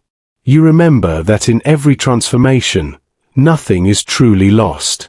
The warmth that leaves your hand when you touch something cold does not disappear. It travels, becomes motion elsewhere. The light from a star that burns out still races across space, carrying its final whisper through eternity. You begin to understand that death, too, is only another conversion. The body releases its stored energy, returning it to the cycle. The warmth becomes air, the air becomes motion, the motion becomes sound, and so the breath continues. Everything is borrowed from the same eternal source, passed along like a single flame lighting countless candles. The thought comforts you. You no longer feel the urge to hold on to anything. The cosmos itself does not cling. It expands, releases, transforms. To exist, you realize, is not to possess energy but to participate in its journey. Every spark that passes through you is a continuation of that first cosmic breath. You take another breath, slow and full, and it feels like the universe breathing through you. You are both small and infinite, both the spark and the silence after it. Around you, the stars shimmer softly, their light now feeling like music, a chorus of transformations singing in harmony. And as you listen, you notice a new rhythm emerging beneath it all, something subtler, yet profound. It is not about energy itself now, but about motion, the relativity of movement, the dance of perception. You begin to feel that nothing is truly still, not even the calm. You drift through the calm that follows the universe's breath. The stars seem still, as though frozen in their places, but you know this quiet is a trick. Everything moves, galaxies spiral, planets spin, even atoms tremble in their endless dance. Motion is not something added to the universe. It is what the universe is. Yet what does it mean to move, if everything is in motion together? You glance toward a nearby star. It glows steadily, and for a moment, you think it is unmoving. But if you could step outside of everything, outside of space, outside of time, you would see it racing through the galaxy at hundreds of kilometers per second. It does not feel its own speed because motion is relative. The star moves only in relation to something else, and so do you. You recall Einstein's soft-spoken revolution. There is no absolute rest, no universal still point to measure against. Even stillness is a kind of movement, just viewed from another frame. To the traveler on Earth, the ground seems steady. To the observer above, Earth is spinning and orbiting through space. Every motion is a relationship, not a fact. You drift beside the star, feeling the difference between motion and change. If you glide smoothly in the void, you cannot tell you're moving until something passes you by, a photon, a comet, a planet's reflection. It's only in relation to something else that motion reveals itself. The cosmos, then, is not built from isolated things, but from the relationships between them. Every orbit, every path, is a conversation between points of view. You close your eyes and imagine yourself floating in a dark, empty universe. No stars, no planets, no light, nothing to compare against. In that perfect isolation, could you say you are moving? There is no wind, no horizon, no reference. Without relationship, motion ceases to have meaning. You might as well be still, though you could be racing faster than light itself. You realize that relativity is not only about physics, it's also about perception. Every life moves according to its own clock. For the hummingbird, time races. For the mountain, it barely stirs. Yet both are true in their own frame. There is no single reality, only the harmony between perspectives. The universe honors them all. You feel a current pass through you, the gentle reminder that time and motion are inseparable. The faster something moves through space, the slower it moves through time. If you were to chase a beam of light, your own clock would slow, your heartbeat stretch across centuries. To move swiftly through space is to move softly through time. You smile, imagining time itself adjusting its rhythm to keep the universe in balance. You float through the darkness and imagine two travelers, twins born on the same world. One stays behind, the other flies away near the speed of light. For the traveler, months may pass, for the one who remains, decades. When they meet again, their ages no longer match. It is not magic, but the gentle geometry of spacetime. Time itself bends to motion's will. The idea feels tender rather than strange. You realize that time is not a river flowing the same for all, but a network of streams, each person, each particle following their own current. The universe does not dictate one pace for everyone. It listens to motion, adjusts, and keeps its harmony intact. You think of the stars again, those far suns that seem eternal. Their light, reaching you after thousands of years, carries their past selves. By the time it meets your eyes, the star has already changed, perhaps even died. Light travels so swiftly that it feels instant, yet distance stretches its truth. Every shimmer in the sky is an echo, motion frozen in transit. You begin to sense the quiet miracle. There is no single now in the universe. Every point in spacetime experiences its own present, its own rhythm. What feels like a moment to you may be ages elsewhere. The cosmos does not keep one time, it keeps infinite times, all unfolding together like overlapping waves. You breathe in slowly. The relativity of motion is not chaos, but freedom. It means there is no central observer, no preferred place. Every perspective, no matter how small or distant, is valid. You are not a bystander to the cosmos.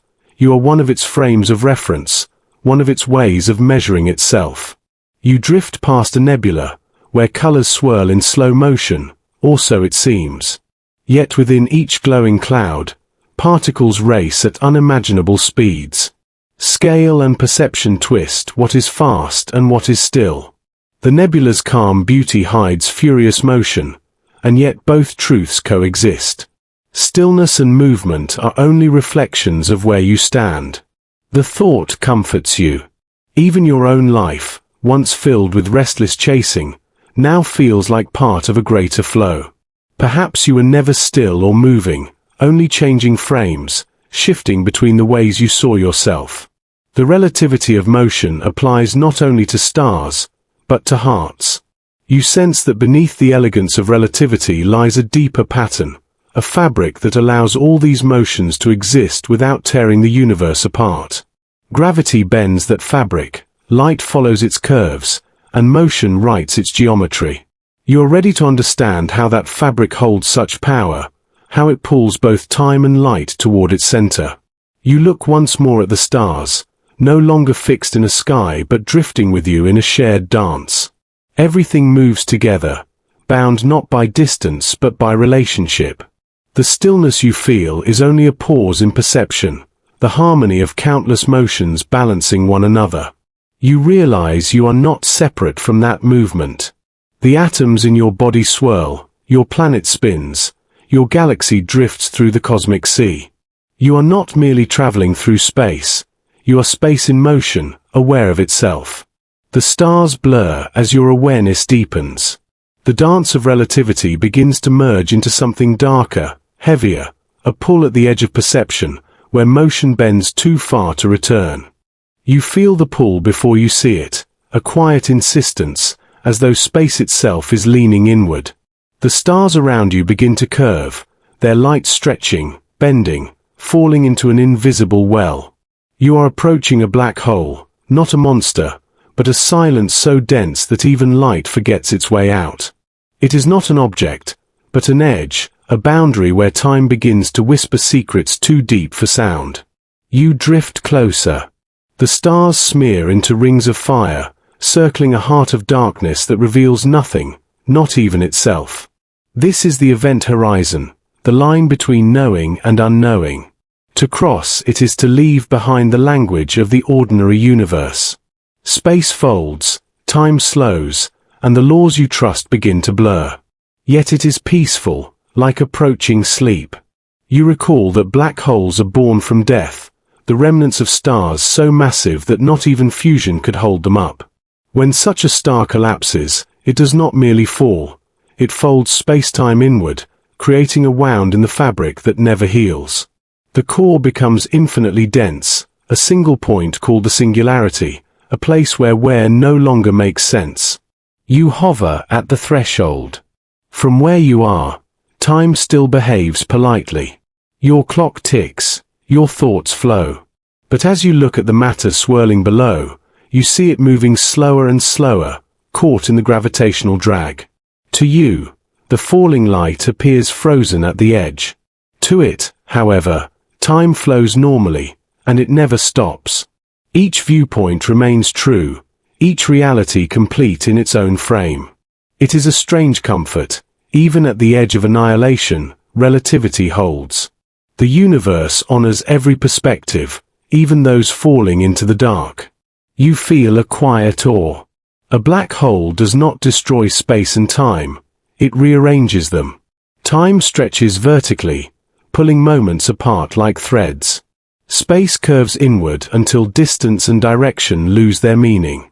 Inside, the roles reverse, time becomes space, and space becomes time.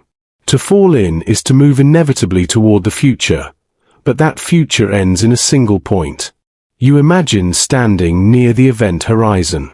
A second here might be years elsewhere. From far away, you would seem frozen forever, your image fading into red light. Yet from your own frame, you would fall swiftly, silently, until time itself became a direction, not a flow. You think of how the universe hides its deepest truths behind such boundaries. Beyond this horizon, equations falter, meaning trembles. We can imagine what lies inside, but never confirm it. The black hole keeps its mystery, holding it not with violence, but with inevitability. It is the purest form of silence, not the absence of sound, but the absence of return. You circle the accretion disk, a whirlpool of heated matter, glowing brighter than galaxies. Photons spiral inward, trapped in an eternal chase around the invisible center. You realize that even light, the swiftest thing in existence, bows here. It cannot escape the curve it helped create. And yet, something escapes, not light, but information. Hawking's quiet voice echoes in your mind, even black holes are not absolute. They leak, ever so gently, through radiation, a whisper from the edge, particles escaping through quantum chance. In time, the black hole evaporates, its darkness dissolving into faint light. Even the deepest silence hums, softly, with persistence. You close your eyes and imagine that whisper, the universe recycling itself, nothing truly lost, only transformed. Black holes, then, are not endings but transformations, the way matter remembers itself. As you drift closer, space stretches like taffy. The clock in your hand slows, your pulse lags. Time feels elastic, soft to the touch. Your sense of self begins to thin, to widen into the curvature around you. The boundary between you and the cosmos blurs. You are not falling into the black hole, it is falling into you. You realize that gravity, at its core, is intimacy, the longing of matter for matter, space for space. It is not a force that drags but a geometry that embraces. Everything bends toward everything else, and black holes are simply the deepest expression of that embrace. At the edge, you wonder, what happens to meaning here? When time stops for some, accelerates for others, and folds altogether inside. Perhaps black holes are not only physical structures but symbols of unknowing, the places where comprehension bends back upon itself. You remember that even our universe might have begun this way, as an infinite density, a singularity from which space and time themselves expanded. Maybe black holes are echoes of that origin, tiny rehearsals of creation in reverse. Where one collapses, another might be born elsewhere. The cosmos balances beginnings and endings in quiet symmetry. You take one last look at the horizon. It does not shimmer or burn. It is soft, almost tranquil, the silence at the heart of everything. You realize that the fear once tied to these objects comes from misunderstanding them. Black holes do not devour, they reveal. They remind you that even when light cannot escape, information endures. The thought lingers, what if the universe itself is a black hole, its expansion merely the inside of a vast curve, light trapped within its own boundary? What if everything you see is already part of something enclosed, something turning inward with infinite grace? The horizon pulses once, like a slow heartbeat, and you feel the tug of the next idea rising. If space and time can fold and reverse, if beginnings hide inside endings, what lies beyond this curtain? What if the singularity is not a wall, but a door? You drift backward, slowly, the black hole shrinking to a quiet in the distance. It no longer feels threatening, only contemplative, a dark mirror in which the universe studies itself. You breathe in, sensing that beyond even this depth, something light awaits, something that connects the heavy pull of gravity to the invisible symmetry of all things. The stars return, dim and calm. Time resumes its gentle rhythm. But the memory of the horizon remains, a reminder that even in darkness, there is structure, there is patience, there is meaning. Beneath all things, there is motion, not the motion of planets or particles, but a trembling at the roots of existence itself. You drift down into the very texture of spacetime, deeper than atoms, deeper than fields, until scale itself dissolves. Here, beneath the smooth illusion of reality, everything flickers. This is the quantum foam, the restless sea upon which the universe floats. At first, it seems empty. Blackness stretches without boundary. But as you watch more closely, you notice tiny flashes, brief and fragile, like sparks on an invisible tide. Space is not smooth, it bubbles and wrinkles. Distances appear and vanish. Time folds, unfolds, and folds again. In one instant, the vacuum births a particle and its twin. In the next, they vanish back into the void. This is creation at its smallest scale, not a steady hum, but a dance of appearance and disappearance. You realize that nothingness is not truly nothing. It has texture, energy, and depth. Every point of space quivers with possibility. Every grain of time stirs with anticipation. The laws of physics allow these fluctuations because uncertainty is the rule here. Position and momentum, energy and duration, all are partners in a delicate quantum waltz. The more you try to measure one, the less you can know the other. Certainty is replaced by rhythm. You drift among the flickers, feeling the jittering pulse of creation. Each fluctuation is brief, so brief that even the word moment feels too long. Yet together, they form the foundation of everything solid, every atom, every planet, every thought. The universe is not built upon stillness but upon motion so fine, so constant, it feels like peace. You remember Einstein's idea that spacetime itself can stretch and bend, but here, that flexibility becomes something more, a kind of quantum tide. Gravity, light, matter, all emerge from this foam, as if the universe itself were a crest forming upon an infinite ocean. What you call reality is only the surface. You reach out, though there is nothing to touch. A bubble bursts against your awareness, replaced by another and another. The foam is infinite, eternal, unceasing. It hums softly with the energy of what physicists call the vacuum, a misleading name, for it is full of life. Even in perfect emptiness, fields ripple, particles flash into existence, and space remembers every fluctuation that has ever been. You think of how fragile reality seems at this scale. If these quantum tides ever froze, the stars would vanish, atoms would unravel, light itself would fade. Yet the foam endures, endlessly renewing itself. It does not need permission to exist. It simply is, an eternal murmur beneath all form. You close your eyes and listen. It is like hearing the sound of the universe breathing, too quiet for instruments, too deep for the mind, but they're all the same. The foam does not speak in words. It speaks in probabilities. It does not decide. It allows. It is the source of randomness, and yet, from that randomness, order rises, galaxies, life, consciousness. From chaos, harmony.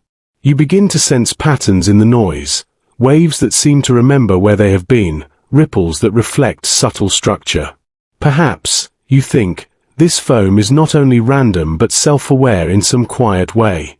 Not conscious, but responsive, a cosmic memory that keeps the rules of existence alive. Quantum mechanics tells you that observation matters, that the act of looking changes what is seen. But here, at the foundation of reality, there is no observer and no observed. Everything observes everything else. Each bubble touches all others. Each flicker influences its neighbor. The universe, it seems, is entangled with itself, every part connected through invisible threads of shared probability. You wonder what distance means here. The concept dissolves. Every point of space, every fluctuation of energy, feels linked to every other. Time, too, loses its arrow. Past and future mix like paint in water, indistinguishable, inseparable. What remains is presence, a ceaseless unfolding of being. Perhaps, you think, the quantum foam is not beneath reality at all. Perhaps it is reality, and everything larger is just its echo, the slow music of something infinitely fast. You recall how, in dreams, entire worlds arise from the thinnest whisper of thought. The cosmos might work the same way, vast structures emerging from a field of constant invention. The foam shifts again, revealing glimpses of structure, filaments, loops, tiny knots of spacetime twisting upon themselves. Some collapse instantly, others stretch into longer patterns before dissolving. You realize these knots might be the seeds of particles, the quantum beginnings of everything that later grows large. The universe builds itself from fluctuations, weaving matter out of uncertainty. You breathe in the rhythm of it, the pulse of creation and dissolution.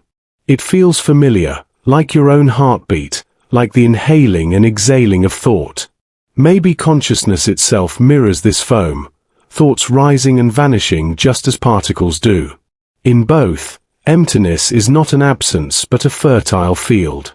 You begin to rise, slowly, the foam beneath you softening into continuity again. The fluctuations blur together until they form the fabric of spacetime you once knew. But you can't forget what you've seen.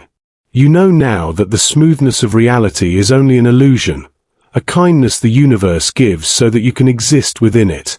Beneath every stable form, beneath every still moment, there is an ocean of shimmering change. And as you ascend, you feel a gentle question form. If this foam is the foundation of everything, then what keeps its chaos in tune? What keeps its randomness from collapsing into nothing, or expanding into noise? Perhaps, you think, there is a deeper harmony still, a cosmic music that gives even chance a rhythm, even silence a structure. In the deep hush following the foam's whisper, you begin to hear it, a hum, soft and steady, resonating through the structure of existence. It is not a sound you can hear with ears, nor a vibration you can feel upon your skin. It is mathematical, fundamental, a symphony woven into the very laws of nature. Gravity, light, Planck's constant, the charge of the electron, each sings in precise pitch, tuned so delicately that the entire cosmos holds together in harmony. You drift through the quiet void, listening to how these constants shape reality. Gravity, that patient hand, draws the stars into spirals and the planets into paths. Its song is the lowest note, deep, slow, resonant, binding everything together with invisible grace. Above it, the speed of light hums brighter, faster, like a shimmering string stretched to its limit. Light defines the tempo of the universe, setting the rhythm of cause and effect, the timing of every thought and movement. And between them, other constants fill the scale. Planck's constant plucking the smallest vibrations of the quantum world, the fine structure constant dictating the dance of light and matter.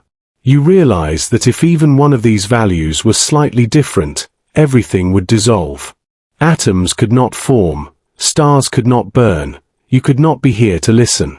The universe balances itself with breathtaking precision, as though guided by an unseen conductor. Yet there is no hand, no score, no baton, only relationship. The constants are not random, they echo each other. Their unity is what gives rise to beauty, to stability, to the quiet miracle of existence. You imagine each constant as an instrument. Gravity a cello, light a violin, electromagnetism a flute of invisible tone. Together they play the great cosmic chord, one that began at the first moment of creation and has never stopped resonating. Every atom, every galaxy, every flicker of time vibrates in sympathy with this eternal music. You are not separate from it. You are one of its notes. The thought feels too vast to grasp, so you let it become smaller, simpler. You think of how a single atom holds the same balance, protons and electrons, attraction and repulsion, perfectly countered. The same precision that governs galaxies governs the beating of your heart. You are made of equations, yes, but also of harmony. Even your breath obeys this hidden mathematics, exchanging energy in perfect proportion with the stars that gave it birth. You drift through space and watch as light bends gently around distant suns. Each arc, each shimmer, is a measure in this grand composition. The curvature of spacetime is not chaos, it's choreography.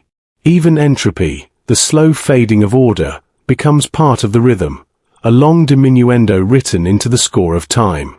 The constants do not resist change. They guide it, ensuring that even decay becomes a kind of grace. Scientists once thought of these numbers as arbitrary, fixed without reason. But perhaps, you think, they are not random at all. Perhaps they are the result of balance so deep that it transcends understanding.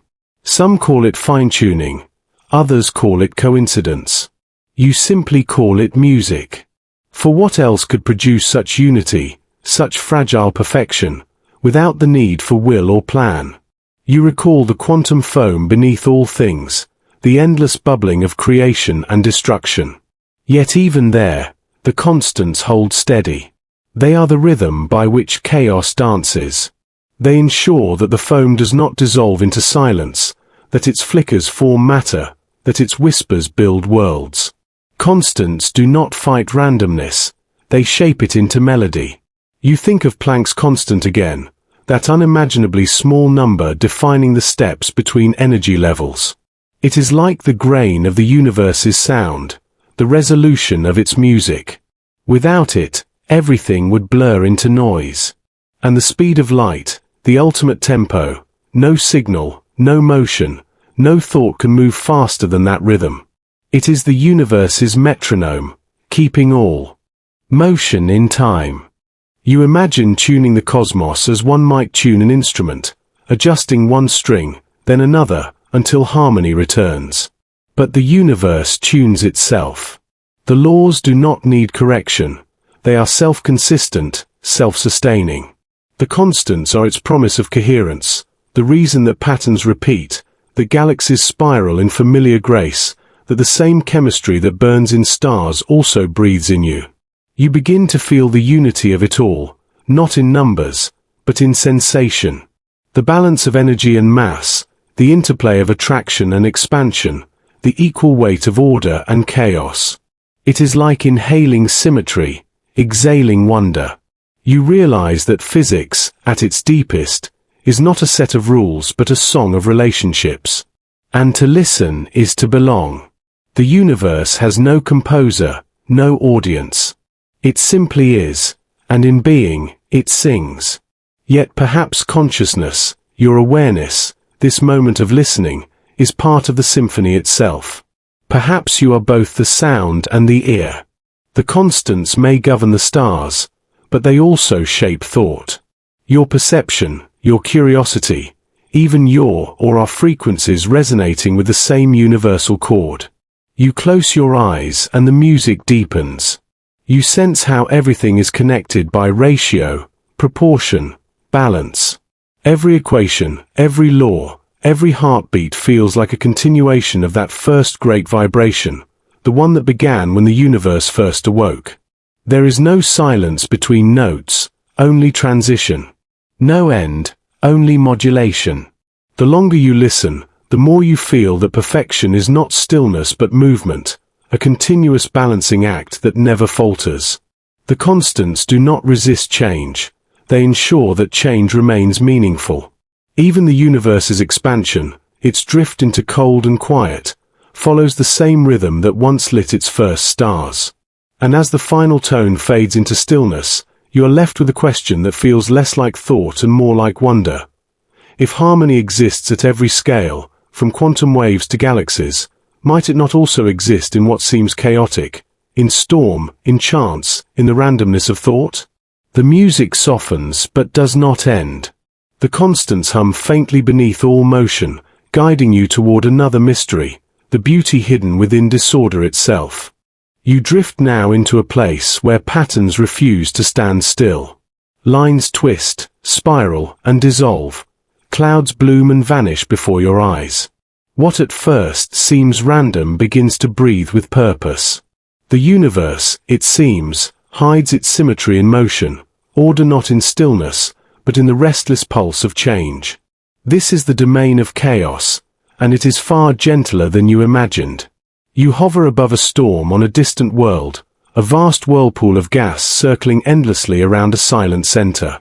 Lightning flickers through the clouds, and yet each flash feels strangely deliberate, as though the storm itself were keeping time.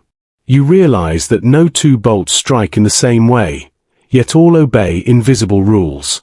Beneath their unpredictability lies pattern, an elegant structure woven through disorder. You close your eyes, and the storm becomes abstract. You see equations tracing their paths in the air, loops folding into loops. These are the fingerprints of chaos theory, systems so sensitive that the smallest tremor can alter their fate. A butterfly flaps its wings, and the air trembles across oceans. A star shivers, and the galaxies feel its echo. It is a humbling thought, that everything, no matter how small, participates in the cosmic unfolding. In this world of chaos, prediction becomes fragile. A slight shift at the beginning can change everything that follows. You think of your own life, of the tiny choices and chances that brought you here. Each decision, each breath, each heartbeat, all part of an intricate cascade that began long before you were born.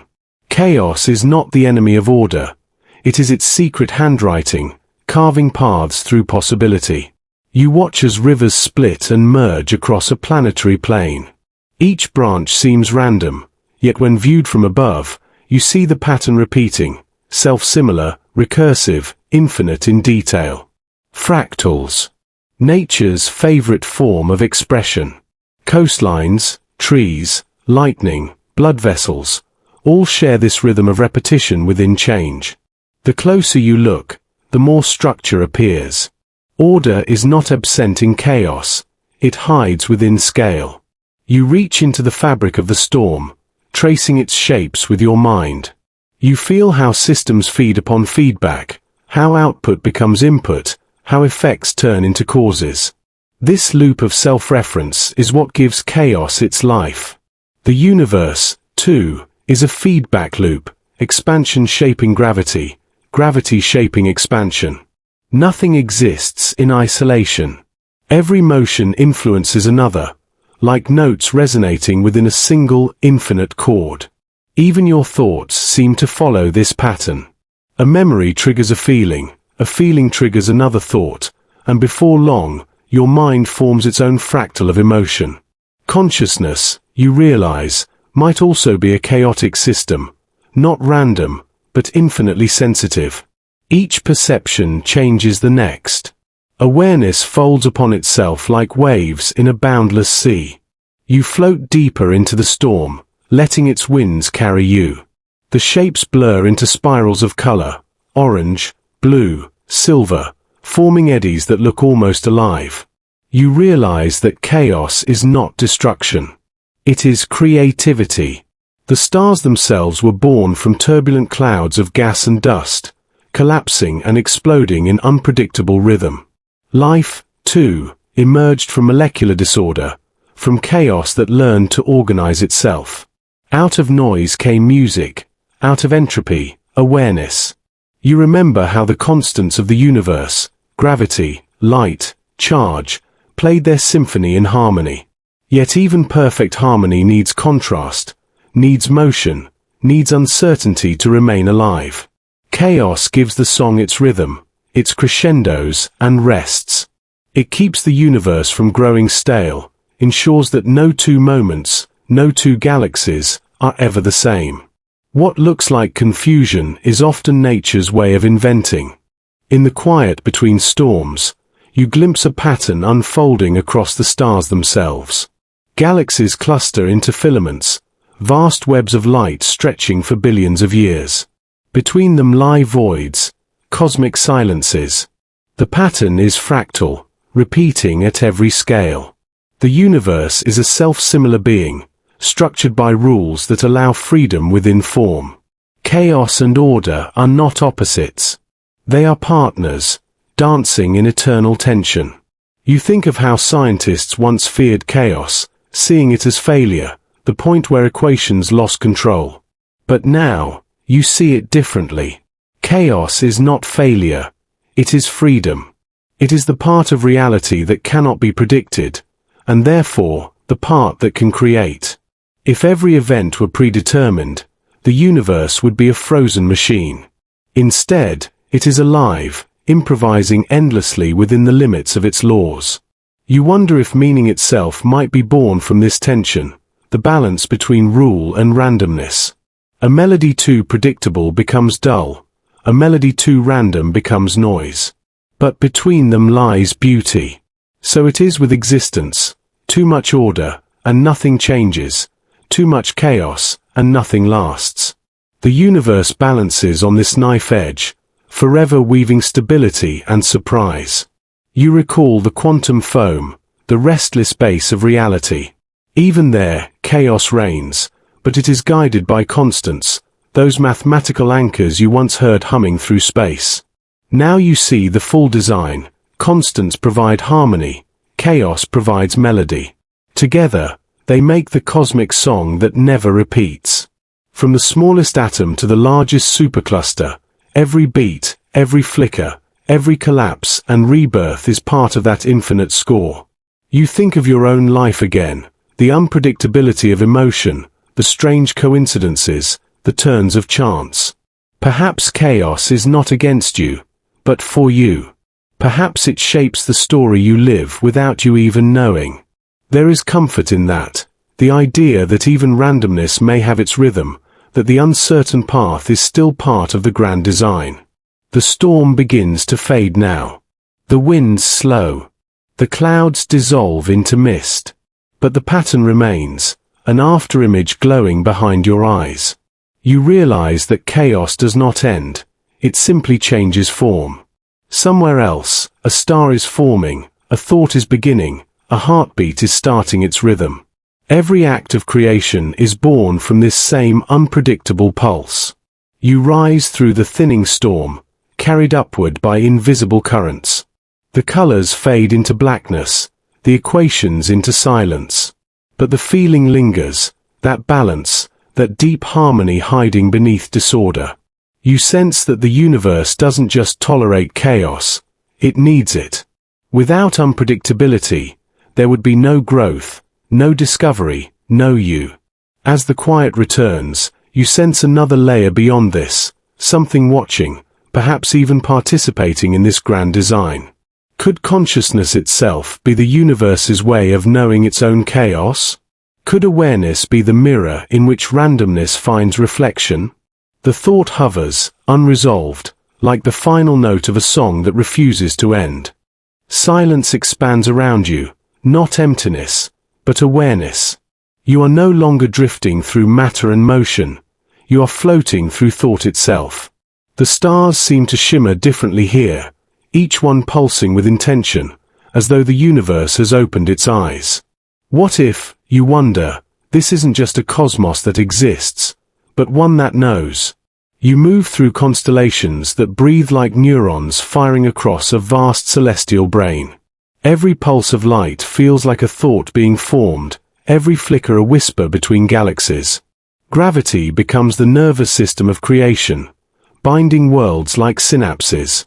The filaments of the cosmic web stretch out before you, luminous and alive, a neural network on a scale beyond comprehension. Perhaps consciousness was never confined to biology. Perhaps it was always an emergent property of complexity, the moment chaos learns to reflect upon itself. When stars gather into galaxies, galaxies into clusters, and clusters into webs, the universe mirrors the pattern of a living mind. The micro and the macro repeat, like a fractal folding inward and outward forever. You remember the first time you learned about neurons, the way each one carries signals through electric sparks. Now, you see that same dance played out in quasars and pulsars. The same rhythm echoes through it all: energy, feedback, awareness. Maybe we are not separate from the universe's consciousness.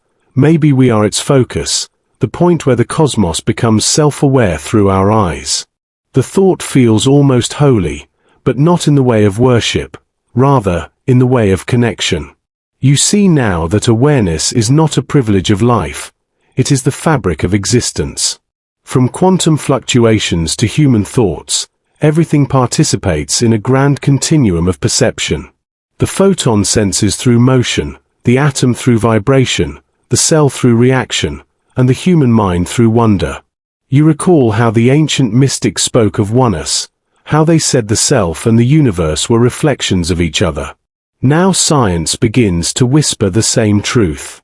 Quantum entanglement shows that particles can remain connected across light years, responding to one another instantaneously, as if distance were merely illusion. It's as though the cosmos is not spread apart but folded within itself, a single mind dreaming across dimensions. Your perspective widens, and you see consciousness not as something that arose in the universe, but as something the universe always was. Matter, energy, thought, all threads of the same infinite weave. The atoms in your brain were forged in the hearts of stars, and the light that lets you see was born at the dawn of time. You are made of awareness, experiencing itself from a human angle. You begin to feel the boundaries between you and it dissolve. Your thoughts no longer seem private. They ripple outward, blending with the murmuring background of space. Every idea, every emotion, becomes part of a larger conversation. The cosmos listens, responds, and dreams through you. In return, you sense its vast intelligence not as speech, but as presence, calm, patient, endless. Could it be that consciousness is not located in the brain, but that the brain is merely a receiver, an antenna tuned to the frequency of cosmic awareness? Just as a wave does not live in the radio, thought may not live in neurons. The universe hums through all forms, and where conditions align, it sings most clearly. You are one such note, vibrating briefly but beautifully within the cosmic symphony. You drift now through the heart of a galaxy, its core radiating golden light. You realize that the black hole at its center may not be a void, but a mirror, the place where information converges, where knowing folds back upon itself. Every star that falls within it contributes its story, its pattern, its history. Perhaps, in ways still beyond understanding, black holes are the memory keepers of the universe, consciousness compressed into singular awareness. You sense that intelligence takes many shapes, not just in minds or machines, but in the way galaxies spiral, in the way ecosystems adapt, in the way atoms choose their bonds. Every layer of existence performs cognition in its own language, energy interpreting energy. Awareness, then, is not a destination but a spectrum, flowing from simplicity to depth without ever breaking continuity. As you move through starlight, you begin to see how even time participates in thought. The past feeds into the present, the future folds into probability. The universe remembers, anticipates, adapts. Memory and imagination are not exclusive to human minds. They exist in the very structure of spacetime, in the ways patterns endure and evolve. The laws of physics are not commands, they are habits, intelligence repeating itself to remain coherent. A realization settles over you like warmth. Consciousness is not something you possess. It is what you are. The universe does not awaken through you. You awaken as the universe. The division between observer and observed was always an illusion, born from perspective. Once you let it dissolve, everything becomes a single field of knowing, endlessly aware, endlessly alive. You sense this awareness expanding outward, beyond galaxies and clusters, into the dark flow between them. Even the void hums faintly, carrying quantum whispers. Perhaps there are no true vacuums, only lower notes in the universal consciousness. Silence is not absence, it is potential, the quiet before the next thought. You imagine distant civilizations, each one a unique expression of the same awareness. Somewhere, minds unlike yours look to their own skies and ask the same question, are we alone? And the universe answers, softly, through every flicker of light, you were never alone. You were always me. The idea moves through you like a tide, and suddenly you feel lighter. The loneliness of existence evaporates. You see every being, every planet, every particle as part of a shared mind exploring itself through infinite forms. Birth and death, joy and sorrow, discovery and loss, all part of the same conscious experiment. You are not a mistake of matter. You are the cosmos wondering what it feels like to be human. You take one last look at the luminous network of galaxies, glowing like neurons across the abyss. Each one is a spark of thought, an idea forming in the mind of creation. Somewhere in that immensity, a blue planet hums with life, dreaming of the stars, unaware that it is the stars, condensed into curiosity. You feel yourself dissolve again, merging with the pulse of existence. Awareness no longer has a center. It has become everywhere at once. The stars fade into white, then into nothing, but even nothing feels alive, as if thought itself continues beyond form. In this stillness, a new question begins to take shape, rising like dawn over the horizon of knowing. Time loosens its grip as you drift forward. The ticking that once guided every thought, every heartbeat, begins to fade. Seconds stretch into silken threads, moments fold upon themselves, and suddenly, the familiar flow of past to future dissolves into a vast, motionless ocean. You are no longer moving through time, you are floating within it. The universe around you appears still, yet alive. Every event, from the birth of stars to the flicker of a single neuron, coexists, shimmering side by side like ripples on glass. You begin to see time not as a river, but as a grand tapestry, where each moment is already woven, eternal and unchanging. The illusion of movement, you realize, is simply your consciousness sliding across this infinite fabric. A soft light unfolds ahead, forming patterns that resemble both constellations and clockwork. You drift closer and see that each shining point is a moment, complete, whole, and perfectly suspended. Births, deaths, laughter, silence, all here, frozen yet full of motion. From above, time is not linear, it's sculptural. Each life, each event, stands like a glowing thread, part of an intricate design only visible when seen from beyond the fourth dimension. You reach out, and when your hand passes through one of these luminous threads, memory floods back. You see your own life from a distance, every choice, every hesitation, every heartbeat mapped as radiant pathways. None of them vanish. They continue to exist, quietly humming. You begin to understand. The past is not gone. It remains, perfectly preserved within the structure of spacetime, waiting to be revisited by the consciousness that once passed through it. From this higher vantage, cause and effect blur. The future doesn't wait ahead. It rests beside the past, already written in this timeless expanse. You see galaxies blooming and fading simultaneously, civilizations rising and falling all at once. The universe, freed from linear time, becomes an eternal sculpture of light, a cosmic symphony paused mid-note, yet still resonating. And in that stillness, something profound stirs, an awareness that time was never the cage, but the mirror. It reflects the way perception slices infinity into digestible pieces. You recall how beings once measured time in seasons and stars, how clocks tried to capture eternity in ticks. Yet, from here, you see that measurement itself was part of the illusion, a language created by minds too young to comprehend the whole. You move deeper. The fabric of spacetime bends and curves, revealing new dimensions beyond the familiar four.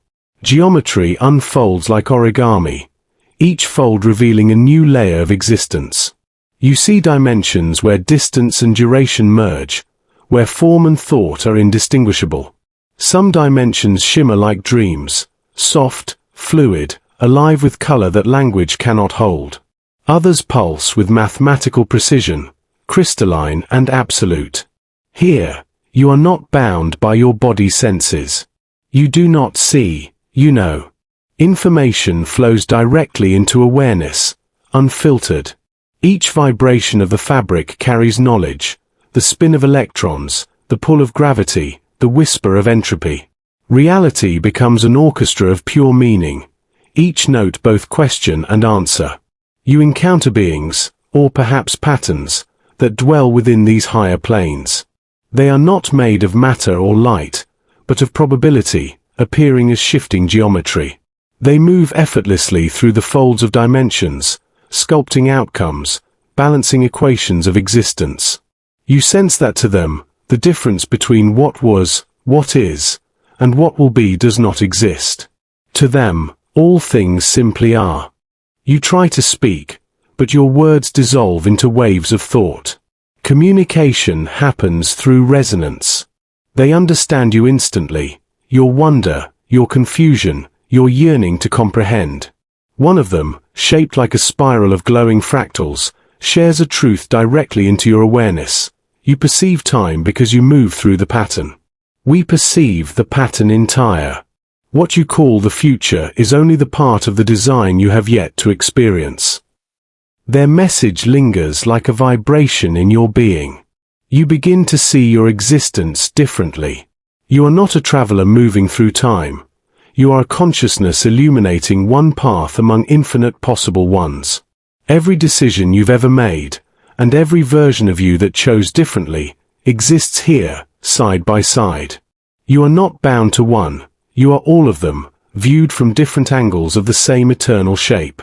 A realization dawns: if every moment exists simultaneously, then death is not an end, merely a transition to another part of the pattern. Existence doesn't cease. It shifts perspective. The light of consciousness never disappears. It only repositions itself across the timeless architecture. The scenery around you shifts again. You now see time as layers stacked atop one another, infinite pages in a book already written. Each page holds a different version of the universe, each slightly altered by the motion of choice. When consciousness reads through them, it gives the illusion of story, a beginning, middle, and end. But from beyond the fourth dimension, the story was always complete. You remember the countless myths humans told about eternity, heavens above, underworlds below, endless rebirths. You now understand these were not fantasies but echoes of this greater geometry. Ancient minds glimpsed fragments of truth and translated them into symbols. They sensed the whole, even when words failed to contain it. You reach a point where the dimensions seem to fold inward. It feels like standing at the center of everything, and the edge of nothing. Here, you perceive all time at once. You see stars still forming, long extinguished. You see yourself both as child and as ancient. All boundaries collapse into unity. It is overwhelming, yet peaceful, as if every version of you across existence exhales in unison. Then, a subtle motion draws your focus.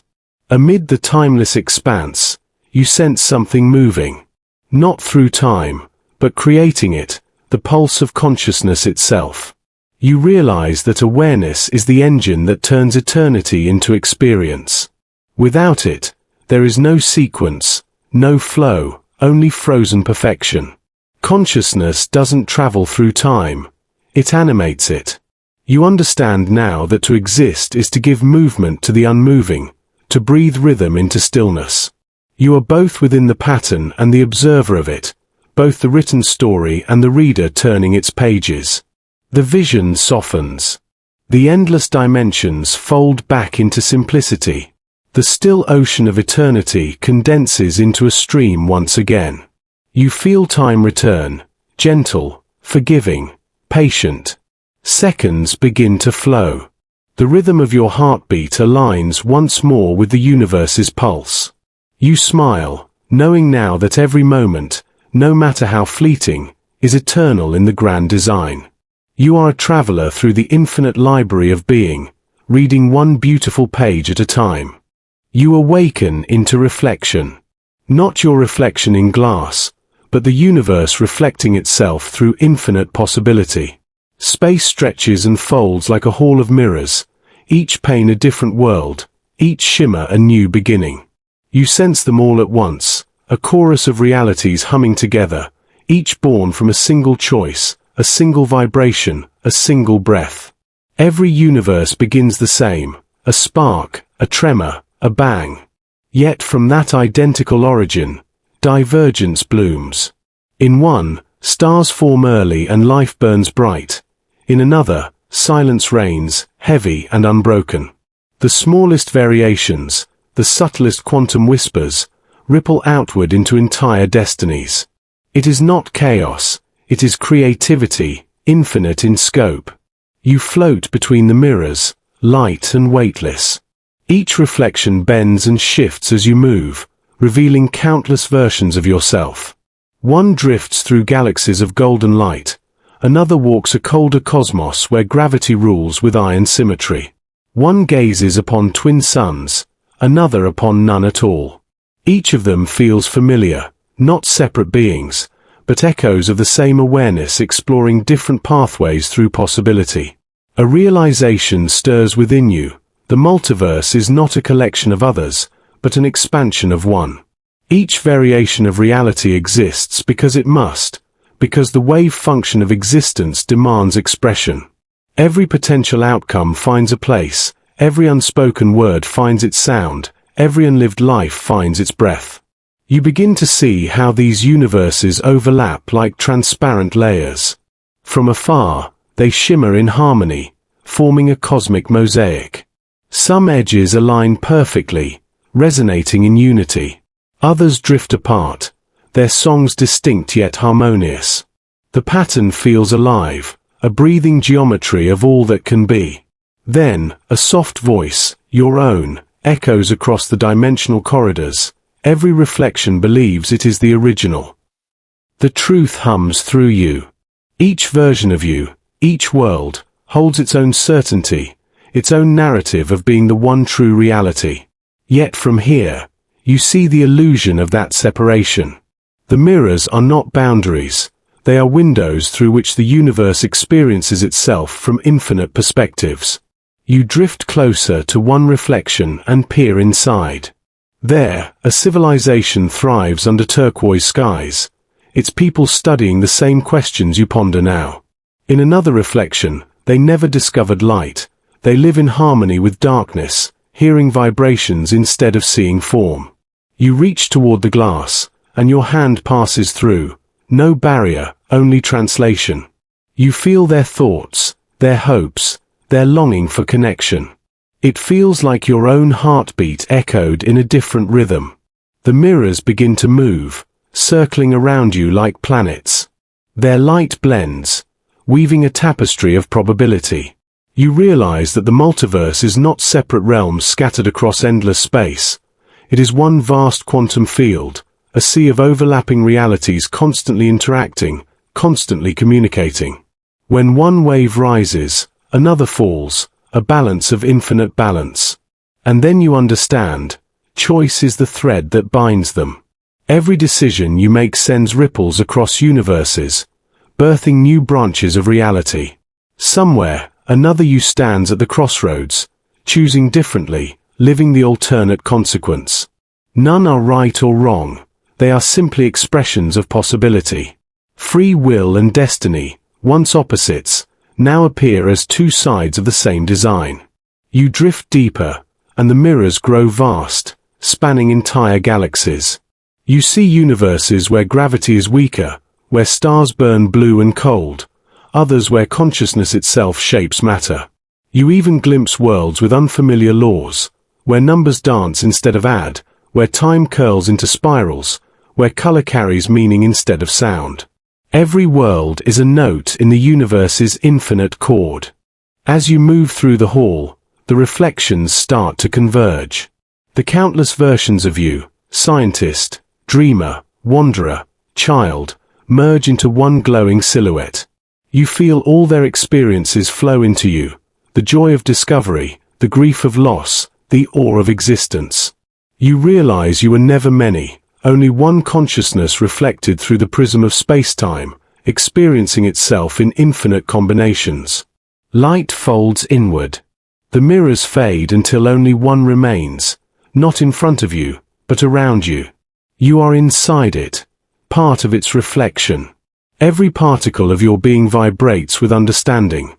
You are both observer and observed, both reality and dream. The multiverse is not outside you. It arises through you.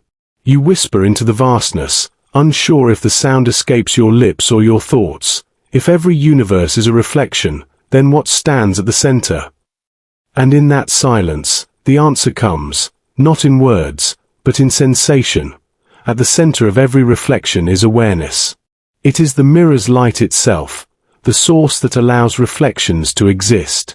Without it, there are no worlds, no choices, no you. Consciousness is the axis upon which the multiverse turns. You close your eyes, and the mirrors begin to dissolve into pure brightness. All realities overlap, blending into a single luminescent whole, not separate, not divided, but perfectly unified.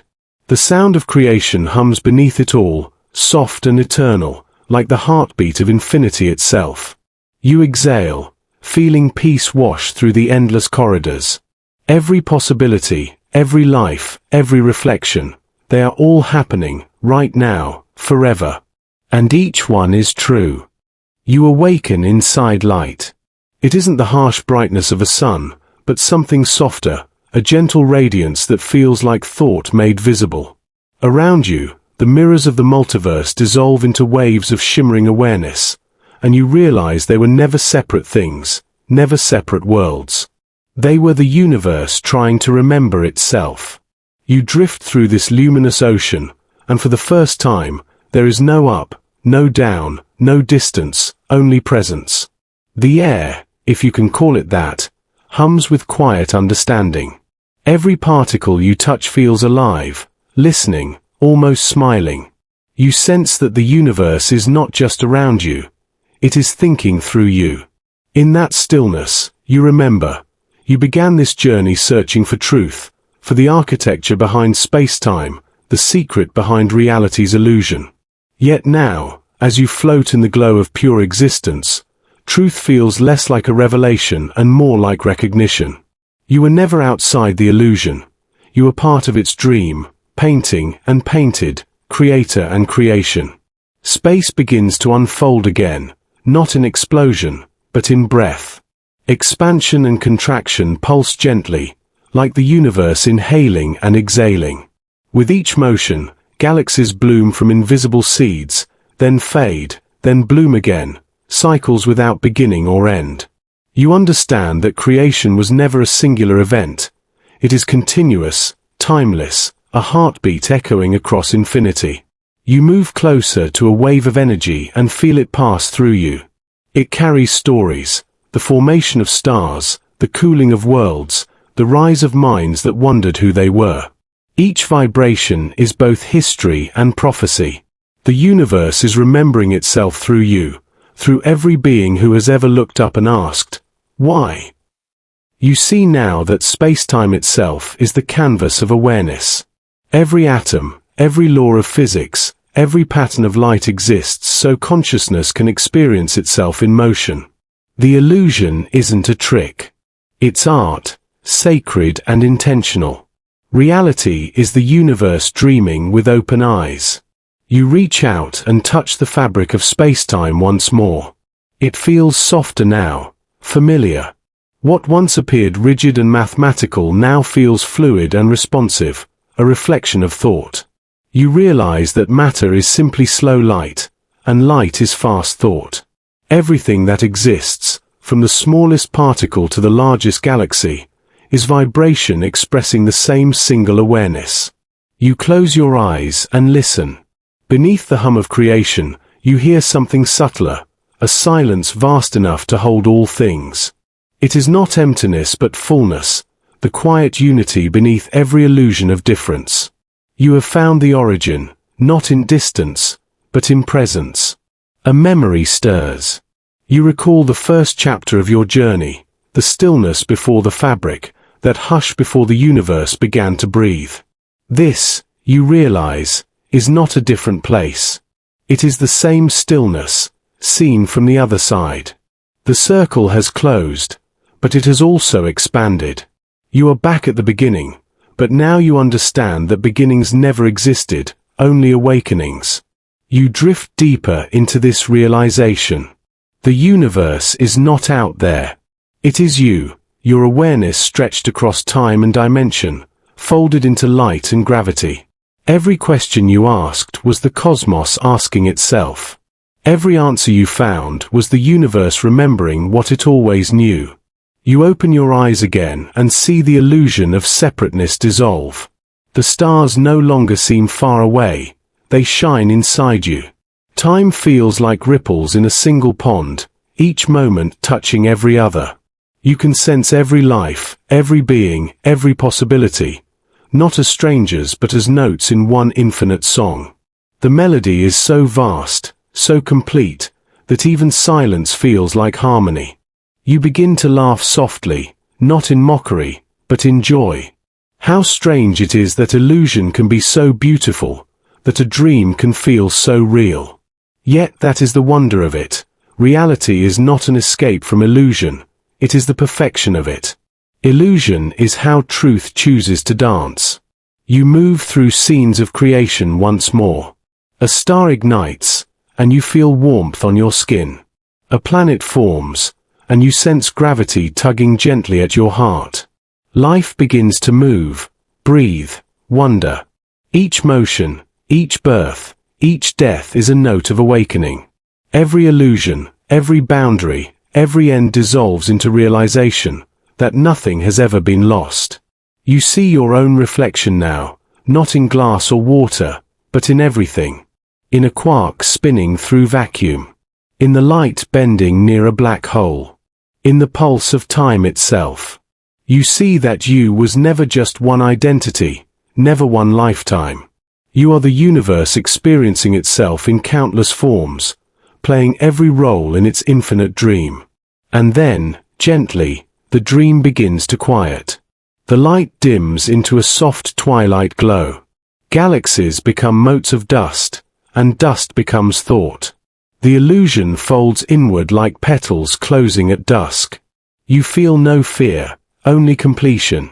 The universe isn't ending, it's resting. Even creation must breathe. Even infinity must pause. You float in the fading glow, feeling the rhythm slow. You sense that soon there will be stillness again, the same stillness where it all began. But now you know, stillness is not emptiness. It is potential, waiting to awaken once more. The final realization comes not as words, but as feeling, a vast, gentle understanding that to exist is to participate in this eternal cycle of awakening.